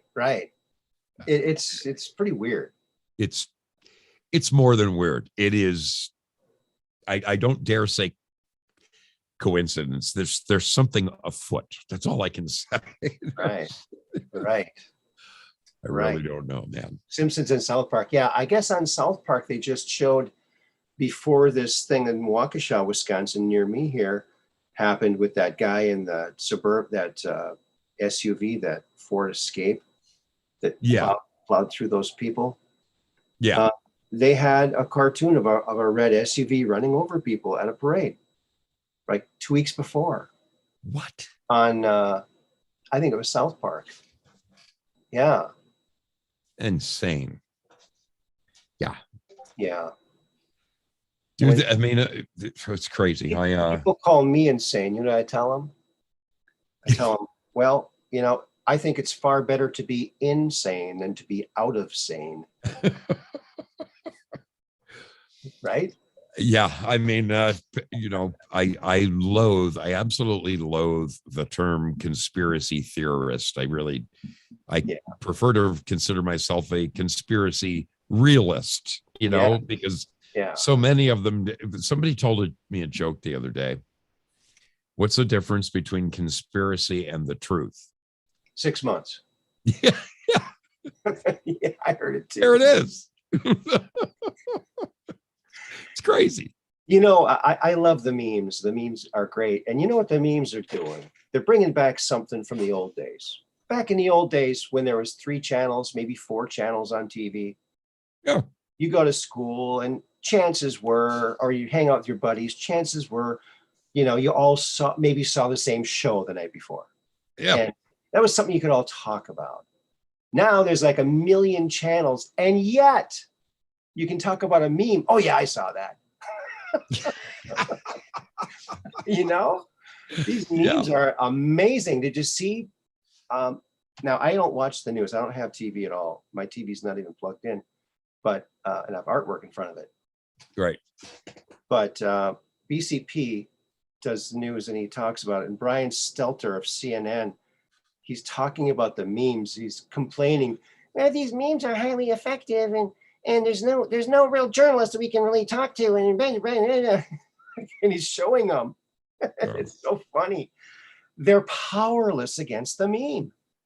Oh, yeah, they don't know how to meme. The left cannot meme. It's hysterical. Quite frankly, showed one today, and everybody was just laughing at it. A left-handed try at the meme. Yeah. It was just a long part of their talking points about build back better. Build back being better. Me too. Yeah, me too. Yeah. So bad. We have a television in the living room. The only time that my gal and I sit down and watch it. I'll admit it, I love old black and white movies. Give me some Cary Grant movies. Give me some just old Hitchcock movies. I love old black and white thrillers. There's a late night. I think it's on Turner Classic Movies. It's called Noir Alley. Film noir. These dark suspense thrillers. Sure. I love that stuff. Those were entertaining. But even Twilight even Zone. then, though, I still, now that I'm aware, there is programming in them, and I never would have believed that. But yeah, they've been doing it a long time. Oh, a long time. The clincher for me was the late at night when television used to sign off. And I remembered this. I remembered this as a kid, the Star Spangled Banner and the words going across the bottom of the screen, government, God, trust your government, somebody slowed it down on YouTube and you could see the letter. And I'm like, do you know how many times I watched that as a child, in 12, 13? I mean, when you're, first of all, children are extremely vulnerable, but that shows at like 2:30 or 3 o'clock in the morning when some poor guy sitting with his beer can is in his, he's clearly in his beta state. He's barely got one eye open. And that was just going right into his freaking brain, man. Sure. Oh, just and imagine what they're doing now. They're doing amazing. Oh, yeah. I mean, it's in microseconds, but we're still getting it. There was, I don't know, 2-3 years ago, there was a picture of somebody. They took a picture of their girlfriend or whatever sitting on a couch, and the television was on behind them, and they were watching a show, and it said the word "kill" on there. It was upside down, but I mean, we have. I'll bet if you videotaped a regular show and slowed it down so you could, I bet you would see all kinds of stuff. I have no question in my mind. Yeah, it's scary. It is scary, but that's why I don't watch it. There's so many shows like yours and Red Pills and all these other shows that we can watch, and they're starting to get very diverse, and thank you for having a very cool, diverse show, different from anybody else's, because that's what I was hoping for when MTV came about. Oh, cool. This is like visual radio. Like I can't wait till we get more kinds of music. We'll have their own channels, like classical music, country music. But that didn't happen. It only happened like VH1, but they were owned by MTV, and they had the country western channel, and that was it. There could have been a plethora of different kinds of music, all different kinds of music. That would have been fantastic, wouldn't it? Dude, at first there weren't any commercials. I know. It was just music. Yeah, that was the whole idea of cable. You pay for the cable, you don't get commercials. And they said, let's put commercials in here too. Now that we got them paying by the month. Yeah. I haven't had cable in decades. Since before the turn of the century. Back in the early 90s. Dude, I mean, I remember the first cable channel available in Los Angeles. It was probably, I want to say, somewhere right around 76 or 77, somewhere right in there. And they came and they put this big, tremendous box on top of your television, and it was called On TV. It was only one channel. And the wire came into your house. My dad ordered it because of all the pay-per-view that you could get, boxing matches and the stuff that you couldn't get. And one of the first movies that you could, subscribe to and watch was The Song Remains the Same, the Zeppelin movie.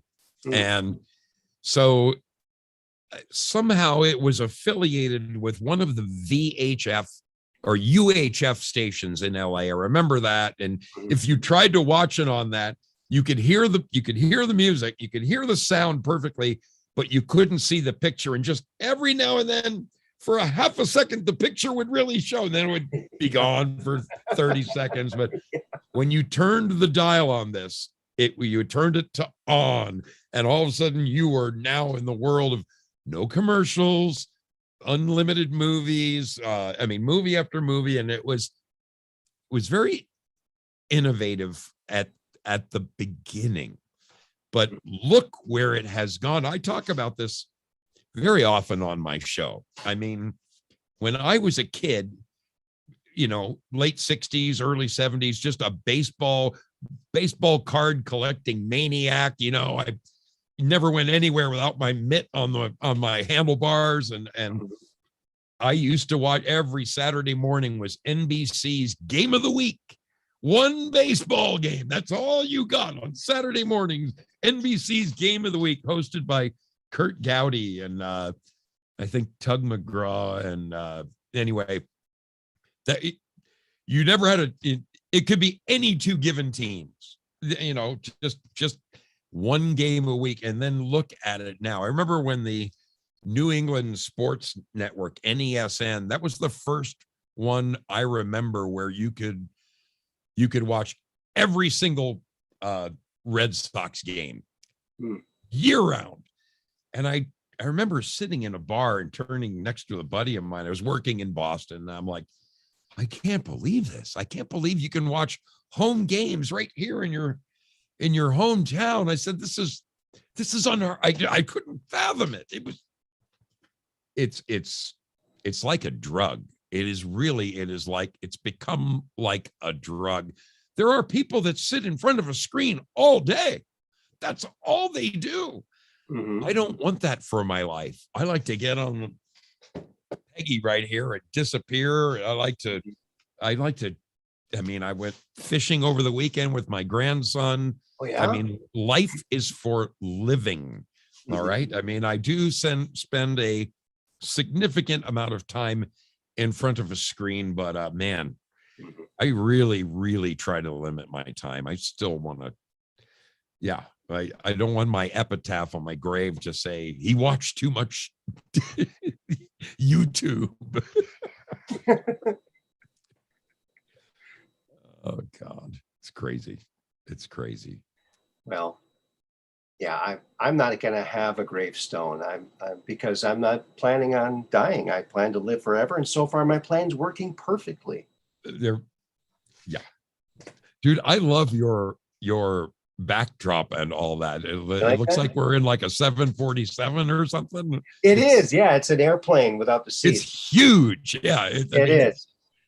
Yeah, and I got Captain Kirk. That's Captain William Shatner. He keeps jumping on my spacecraft every time I take off. He wants to get back in space. I don't let him in because the vapor lock, he just hangs on. Yeah. Wow. And this is The Awesome Possum. I'm working on a book, a children's book, The Awesome Possum. And so, yeah. Oh, wow. He's really good at skateboards. He has all these tricks. But it's who does the artwork? Me. Really? Yeah. And that's Dude, you are one. That's the amazing. Here's the second book. It's just in sketch. It's a sketchbook so far. It's awesome. Holy cow! You are one talented son of a gun. Well, I don't know. I try. I want my my granddaughters to be able. I want to be able to read these books to them. So I got to get them done. And so that's my goal. That is awesome. Yeah. That is awesome. I also did these books,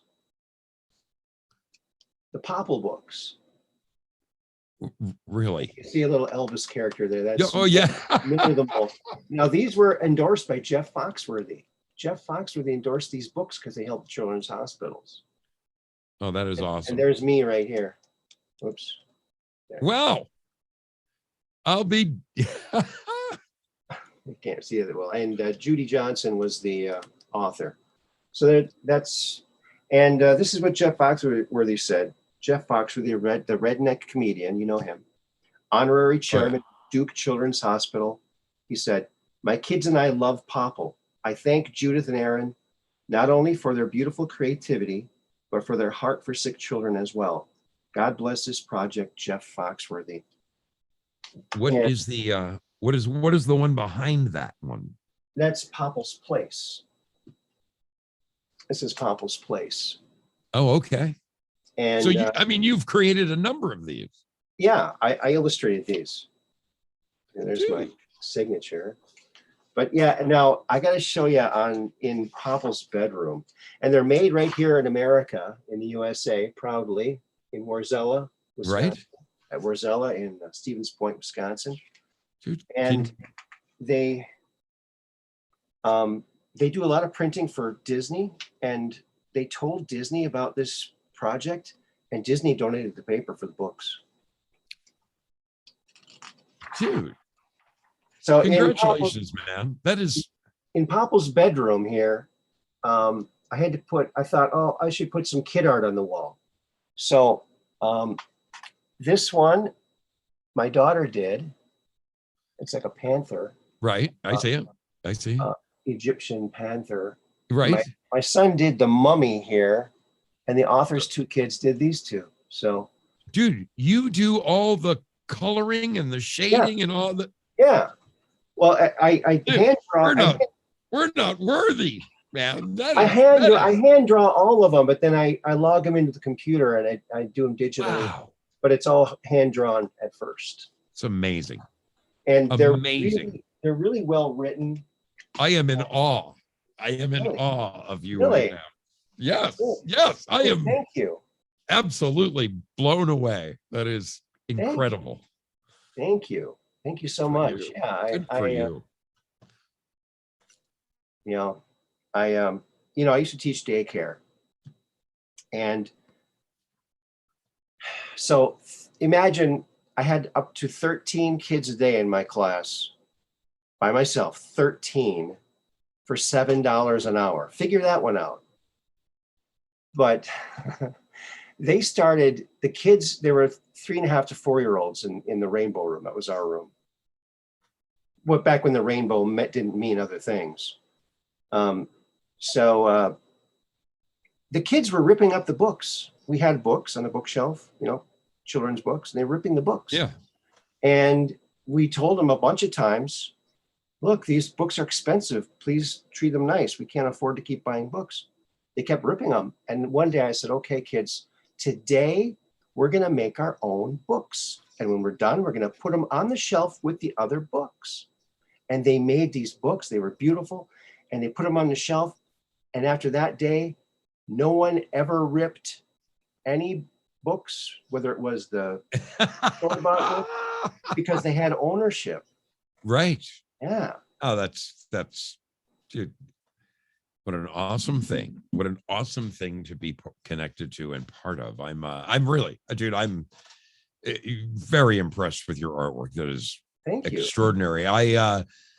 I could sketch as a kid. I had very good copying ability. I could take my favorite album and I could like sketch the band's logo.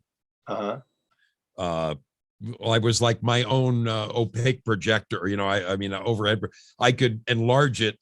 Sure. I could look at the Aerosmith logo that was this big on the album, and I could draw it on a piece of paper 3 times its size so that I could create a silk screen for it. I had good attention to detail. I mean, I did some erasing and stuff, but Sure. Hand-to-eye coordination has always kind of been, that's probably why I'm a good carpenter. I don't know, but as far as just out and out creating characters like that, dude, that is talent. That is unbridled talent. Thank you. I am, my hat is off to you, buddy. That is. Thank you. I really appreciate that. The gal who wrote those books, she had the first book already illustrated by somebody else, but she didn't like it. And I looked at it, I thought, wow, that guy was pretty good. He didn't like that? So I did a test page and she had her kids look at it and they liked it and she liked it. So she hired me. And we did a a book tour all around the state, a couple states, and visited children's hospitals. We did demos, for the children that couldn't go anywhere, and did drawing demos and readings, and it was quite fun, And but it's really hard to sell books. It's hard to sell books. I still got a ton of them. Really? I Yeah. mean, you probably just need like the right marketer or something. Yeah. I mean, it's hard to do everything by yourself. Yeah, I'd no say kidding. stick with what you're really, really good at, which is creating them, and hire somebody to move them for you. Right. Now, Zoso, you'd probably like this. Do you like board games? Oh yeah, my kids and I still play them to this day. This is the one I created. Yeah. I created this one. You created that game? Yeah, I invented it. Okay, that explains your email address. Yeah. Okay. It's all coming clear now. Yeah. I don't know how to change the name on the email thing. Someone will teach me how someday. But once you've had it that long, stick with a good thing that works. Yeah. This is a non-violent game of strategic creation. First one to create 2 complete tetragons or squares out of your triangle pieces wins. Okay. But you see over here, the light color is going to go into the 3 dark colored ones. Yeah. If he moves in there, it locks them all, and they can't score points, and that dark player will not be able to make 2 complete tetragons. Oh yeah, so dude, as a kid, I would play things like Stratego and I love Parcheesi. Yeah, great game. Oh yeah. This game's I can't even really hardly take credit for it because it kind of fell out of my head one day. Oh yeah.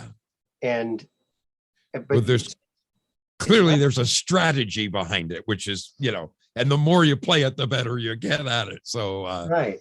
It's like, along the lines of chess, or it's like chess meets checkers. That's what I wanted to do. I wanted chess, checkers, Othello, Pente. Yeah. Go. Those were my inspirations for this, but this ended up being not like any of them, but it's as cool as some of those. And I really think that maybe this existed in the past and it kind of came back to me. That's I think who knows? It has an ancient feel to it. In one of your prior lives, or somebody else's, I don't know, but it just kind of came to me. It's not that easy to design a game, and this just, everything. Dude, I'll tell you, I used to laugh back in the day when I would hear people like Shirley MacLaine telling stories of, well, in my past life, I was this, or, and I would just, oh, you freaking wing nut, and I will tell you that as I have gotten older, not only have I gotten more open-minded, but dude, I have a recurring dream that it's far too real. And I've had dreams, and then later on in life, it like a portion of my dream happened in real life, and I will stop for a second where I'm at and look around and go, oh my, it's like this deja vu that blows my mind. But I've had this dream that it's a horrific dream. In the dream, I end someone's life with a shovel. Oh my. And dude, when I wake up, I'm in a cold sweat, and it feels so real. Like I really did this to somebody, and it makes me feel sick. I know I could never do that to anybody. I'm the biggest pacifist the world's ever seen, but God, it feels like if there is such a thing as living again, or boy, one of my previous lives, somebody was a lousy dude. That's all I don't know how to equate it to my life now, but it is so real and so vivid I mean, and it makes me, I've talked to my old lady about it a number of times. It really freaks me out when I have that dream. It's weird. Yeah, I never believed in that stuff either until one day back in 1984, I believe. When I was living out in Rhode Island, I was working at Hasbro as a designer, which was like the dream job for me. Yeah, I And would think so. I lived only a couple blocks from Hasbro. I would walk to work. But I was at home and I was listening to the radio, and this guy was talking about astral projection. And I thought, well, I've heard of that. And he was telling you how to do it. So I thought, well, I'll give it a shot. I don't know if it'll work or not, but I'll give it a shot. And you put your hands like this over your chest, or you lay down, and you just relax your toes and your feet, and you relax your whole body. Then you simply sit up without sitting up. And I came out of my belly. What? And I was a ball. I was a ball of nothing, but a ball of everything. So did you do this while you were awake? Yeah, I was awake. I was totally awake. I was listening to what he said. Okay, once you get totally relaxed and you can't even feel yourself breathing, you simply sit up without sitting up. And I came out of my belly, right out of my belly, and I was like a ball about 8 to 12 inches in diameter, and I could see in all directions simultaneously. Yeah. Like crystal clear vision like you never saw. Wow. And after I got like about 3 or 4 feet above my body, all of a sudden I realized, well, my memories are in that body, but I don't have any connection to it. And that's when I realized I've lived many lives. Wow. None of them were registering. Like I was just happy to be out. And I thought, oh, I could go to the moon, I could go to Jupiter, I could go to the sun, because you don't have any feelings. When you're nothing, you have no feelings. And but as soon as I realized that, I also realized, wait a minute, I've already done all those things, and it's boring as hell. It's boring to know everything. So, and when I started going through the ceiling, I got about a quarter of the way through the ceiling, and I could see like the dark, dusty, insulation and light fixture and everything. And I could still see my body and everything below. And that kind of frightened me. And I zoomed back and thumped into my chest. And it was like a thump. It went into my chest. And all of a sudden, my whole body was like pins and needles like I've never had before over my whole entire body. I'd like rub my arms and my legs. It was painful. And so I think my heart did actually stop. So I've never done it again. I'm too afraid to do it. I'm grateful for it because it showed me that there is spirit, and it's amazing. And so dude, I have read a great deal about it. My daughter says that she can do it with ease. And really, I am, for the most part, I am fearless. There's nothing that I am afraid of in this life, in this vessel. Okay. Right. Me too. But that is something I'm just not tempted to try. I've heard, I've always been susceptible to doing the wrong things. Okay. So I kind of feel that it would be a bad trip for me. Okay. I just don't think it's something I shouldn't screw with, I've thought many times about giving it it's some things I wouldn't do that well. It wouldn't be good for me. No, I think you're smart. You're smart not to. I am grateful that it did happen once, because it really did tell me that there is a soul, because I had questions about that, It did prove to me that, holy crap, I'm out of my body. And, I tried to duplicate that with my imagination. Right. I thought, well, maybe I was just imagining, right?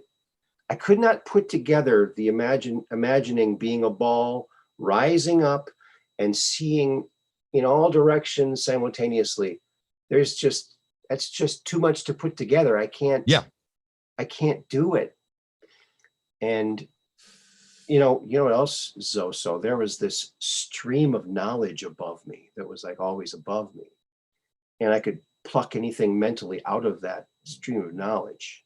And I plucked a flower, and this white flower came to me like kind of like a little daisy. It wasn't a daisy, it was like a daisy. Yeah. And it kind of like distilled down to all its basic elements. And I had the remembering of, oh yeah, that's why a flower is designed that way. It made sense to you, right? Yeah, it was a re-knowing. It's not some random chance. It is right. Intelligent design. Everything is of intelligent design. Yeah. And that kind of freaked me out too, because I really wasn't. I'd heard of intelligent design, but I didn't really give it much credence. Yeah. But man, when you it's just a flower. Yeah. When you experience something, it really something profound like that. I have got to say, life. I don't fear death. I don't fear death at all anymore. One of the fairly regular viewers of my program is a dear lady. I've known her. This is one of the ladies I met on my cross country trip, and I've known her before that from chat rooms, both Red Pills and quite frankly, so I knew her forever. I finally got to meet her, and she told me about her life, and she died. She went into a coma and was technically dead. The doctors said that she died for some extraordinary amount of time. Like, you can die, and after a couple of minutes you can come back, and if your brain lacks oxygen for I don't know what it is, more than 6 minutes or 3 minutes, I don't really know what it is, but you're done. I mean, when you come back, you'll be a vegetable. She was gone for something like, I don't know what she told me. I don't remember. I don't want to throw a number at it because it would be wrong, but she shared with me and everybody on my show, she went to heaven. Wow. And was told to come back. She was offered the chance to stay, but they told her they really needed her to go back. Her work wasn't done here. And wow, dude, talk about a mind-blowing episode. I could have had her on for hours. I had so many questions for her. Yeah. She told me about heaven, and that there's animals up there that we've never heard of or dreamed of, or I mean, there's what the animals we have here on Earth are up there, but there's other ones that we've never even envisioned. And she said it is, the way she described it is, I mean, dude, I'm looking forward to it, because I worked physically very hard in my career. I'm now, thank God, in a managerial place where I point fingers, I play on the computer, I'm a professional problem solver is what I am. I'm a long range planner, and mostly a guy who intercedes between two guys who are about ready to kill themselves. I'm the mediator. All right, you go to your corner of the building, you go to your,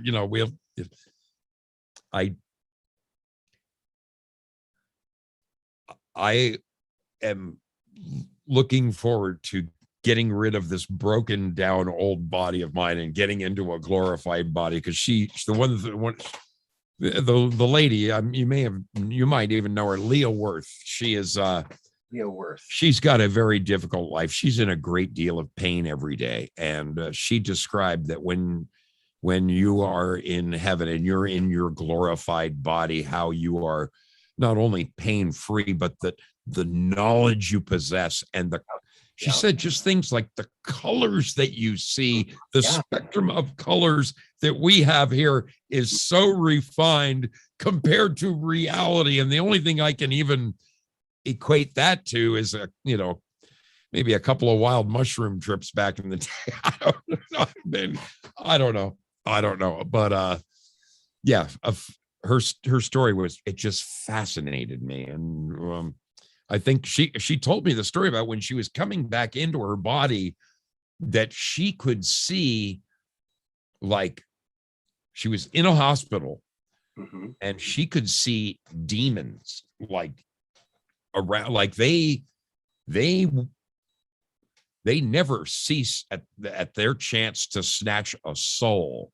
And she Mhm. said that there was a guy dying down the hall in the same hospital wing that she was in, and that they were all over this guy, and they were going to get him. And I mean, the story she told, dude, I was Wow. on the edge of my seat that entire program. It Wow. blew my mind. I should get her back and do it again. I mean, yeah, wow, Yeah, it is wild. Um, woo. Yeah, yeah. I mean, she met the Lord. He showed her house. We all have a little house that I mean, Oh, cool. it's mind blowing. Our artist 61 says Leah is an awesome person. Love her. Yes. Yeah, she is beautiful. She's a beautiful lady. Yeah. That's awesome. That's incredible.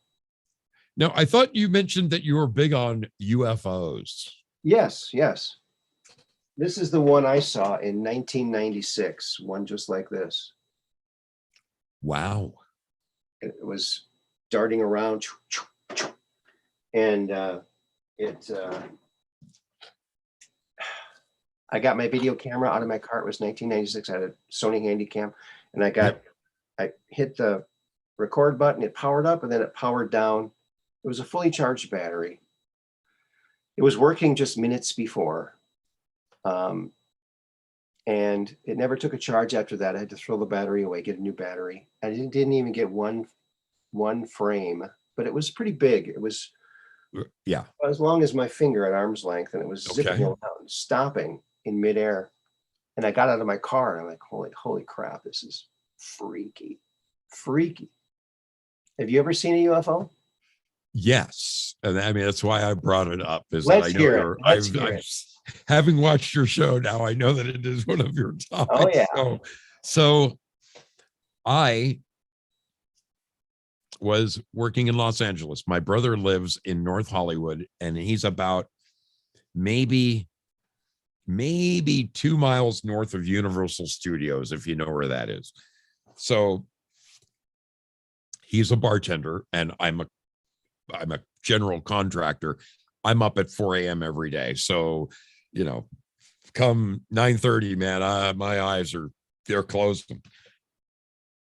He gets home about 3:45 in the morning, and he wakes me up. He goes, dude, come outside. You got to see this. And I'm like, oh, dude, man, dude, you got to come out. So I go outside, and I look up, and I'm like, what the hell is that? And there's these glowing orbs directly above us. And I mean, dude, right there. And I'm with the two of us are standing there with our mouth agape, we're just like, wow. And I'm trying to figure out in my mind, it can't be a helicopter. It's not, there's no chopping. So where's the sound? I'm trying to figure out what can be. And then they start glowing in different colors and then slightly moving. Just first there was one, then there was two, then there was three. Okay. And I'm like, wow. I'm just trying to figure out what it is. Then I realized, well, first I ran in and I got my glasses and I came back out. I'm looking at them and I'm like, Bob, what are those things? What are those things? And then the next door neighbor and his girlfriend come home a little too early in the morning, if you're asking me, but they see us standing out in the street, and they get out of their car and they're standing there with us going, whoa, what are those things? And none of us could understand what it was that we were looking at. And then I realized I had and talk about, I mean, this is how long ago it was. The video camera I had took a full-size VHS. Okay. It had a huge door. I run in because I remembered I brought it down from my house in Oregon to shoot the project that I was working on. So man, I run in and I grab that thing and I start videotaping this, and I'm like, I got it, and they're going and completely silent. And then, dude, and I got this on the tape. all three of them just disappeared faster than anything Mhm. to this day, I don't know what it was I saw, but I swear that I saw another one night when I was driving home to Oregon from LA. I was out in the middle of nowhere, and I swore that I saw the same thing over these mountaintops. Wow. It glowed an orange color that I've never seen an orange color that vibrant, that intense. It was yeah, dude, completely silent. It didn't make any sense to me. And Wow. I looked at that piece of videotape so many times, rewound it and watched it over and over again. Back in those days, you had to watch it through the viewfinder on. Yeah, right. Oh man. You still have that? In my divorce, everything got, Mm. I don't know who ended up with somebody's got that tape. I know that they had them all because I wrote on it, never erase this tape. Yeah. Wow. Yeah. That's awesome. Oh, you're man, lucky you got it on tape. You got proof of it anyway. Oh yeah. At one time you had the proof. But, I know, of course, I never went back to sleep that night. I stayed up the rest of my life. My brother and I, we were pondering the universe for the rest of it. I mean, our minds had just been expanded in a way that, yeah. Wow. You see, now if they were open with us about all this stuff, when we see stuff like that, we go, oh yeah, that's that thing that they told us about. You know, oh, that's just an experiment that they're working on because they've told us about it. You know, there's such a huge disservice by not telling us what the stuff that they're doing is, you know? Oh yeah. I'm going to guess, go out on a limb here, and I probably already know the answer, but you're probably well acquainted with William Cooper. Oh yeah. And his story about when he was in the Navy and he saw, the saucer come out of the ocean, and they debriefed him 3 or 4 different times. And then when he said the right answer of, what did you see? I didn't see anything at all. I didn't see a thing. The first time he relayed it, he gave it in great detail and all that. But when he got to the point where he said, nope, I didn't see anything at all, that's when, of course, he got promoted. And it's, dude, I'm almost dying to know all the things that have been hitting from us. It's what is the running tale is whatever we see with our own eyes is, the government is probably 25 to 40 years ahead of what they allow us to see and know. So more than that. Lord knows. Yeah. Lord knows. I mean, just, I have to say the Q drops alone have opened my mind immensely. It's just, oh, I know.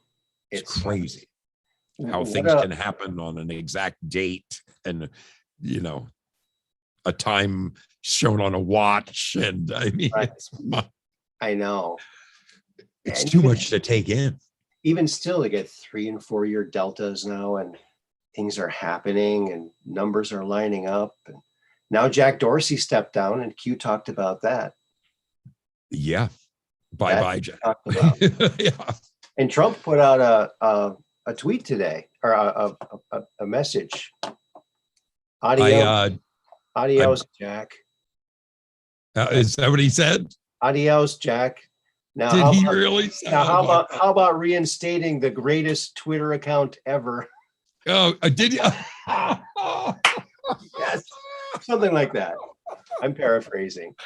He's the most entertaining president I've ever. Oh, dude, makes me laugh like no comedian has ever made me laugh. Dude, I've said many times he should do stand up because he's got the best timing. He really is amazing. Oh my God, that yeah, very, very entertaining guy. I have to say I can't wait for the next chapter to come along, because boy, I don't know how much more of this crap we can go through right now. This is I know. this is pretty. There's a lot of very, very interesting things happening right now, all at once. I know. All at once. I know it. The Smollett, the Ghislaine Maxwell, besides Ghislaine Maxwell's case starting today, the Jesse Smollett. Yes. And we know that Kamala is tied into that. Yes, she this is. This could be her ticket out, because Yeah. she's the only one with a lower rating than Biden. So, I mean, yeah, if they take him out on the 20th, they can't possibly put her in. She's the only one with a lower rating than Aid. Dude, I'm on the edge of my seat. It is. It's an exciting movie, that's for sure. It is. It's every bit as exciting as I hoped it would be, but it's also every bit as frustrating. I mean, I got a text today from a good friend of mine. The state of Oregon is looking to implement they snuck this one right under us, right under our nose. The state of Oregon is looking to implement a vaccine passport. There are 5 states pushing for a vaccine passport like they're doing in Europe. Our date is March 8th, 2022. And we've got less than 48 hours to start calling all of our Congress people here and voicing our opinion. I'm going to put out a video first thing in the morning, begging every last Oregonian to ring that phone off the hook and tell them we don't need this. No. Because oh man, anyway, it was I can't really get into what I want to say in case certain people are watching right now, but stand up to the lockdowns. That's what I say. Dude, anybody who doesn't truly understand that they have every goal of turning this place into what they're doing in Australia and New Zealand right now, that is exactly where we are headed. And even though this supposed mandate right now is only for healthcare workers and all that, it'll be 5 minutes before they say everybody has to have it. And if you don't believe that, man, you are, sadly mistaken. I'm not, they're going to have to hold me down. and that's going to come after a whole bunch of lead. Well, on one of my shows, maybe you saw it, but I did a deep dive in the word mandate, and I gave a meme to show the actual meaning of mandate, and it was a picture of Obama with Big Mike before he grew his hair long, and that's a mandate. 2 men dating. That's a mandate. I was trying to find the meme, I couldn't find it. But mandate's not a law. A mandate is not a law. It's just a suggestion, and if you agree with it, then it's what you should do. But if you don't agree with it, then no. A law is a law. A mandate is not a law. No, a mandate is nobody brought up a bill. Nobody voted on anything. Nobody, didn't pass one house and go to the next. Right. It's not a law. It's I said so. I think the longer that this stretches out, though, the better it is for patriots to get into office, because no one's going to vote for these people anymore. I mean, they got policies that don't benefit anyone except Russia and China, pretty much. They want the gas prices to go up because they were trying to do the Green Deal thing, the Green New Deal. So they want gas prices high so they can see. They are crippling the little people. I mean, my area here in Medford is you've got a handful of affluent little areas, but for the most part, this area is filled with, the Rogue Valley is filled with anything from mill workers to carpenters to, they're tradesmen, they're loggers, they're sons of loggers and grandsons of. There's not a lot of filthy rich people around here. So high gas prices are absolutely crippling us in this local area. It's very sad to see families struggling and people. I mean, I was in the market the other day and a woman, she instinctively grabbed like 3 cans of stuff as I was walking by, and I just couldn't help but notice she stopped and put one back. And I mean, I could be all wet, but I'm thinking she was thinking to herself, I can't afford all 3 of these. I can only afford, I don't know. I'm the kind of guy where if I'm behind you in line and going through a market and somebody's, looking for their quarters and I'll throw $1 out there and here you go. And, they'd help them out. It's like, just, oh man. That's what nice people do. Yeah. We need to help each other as much as we can, Oh, absolutely. That's what the whole world is about, man. It really is. Well, Zosodude, we've been talking for quite a while. We covered a lot of issues here. Wow, we've gone over 2 hours. I know. Wow. Well, this was this was one of the most easy and fun guest appearances I've ever made, man. Thank you. Good. Thank you kindly for inviting me. And dude, you're going to have to return the favor. I would love to be on your show. That would be fantastic. Yeah, after speaking with you today on the phone, I know where we're going with our conversation.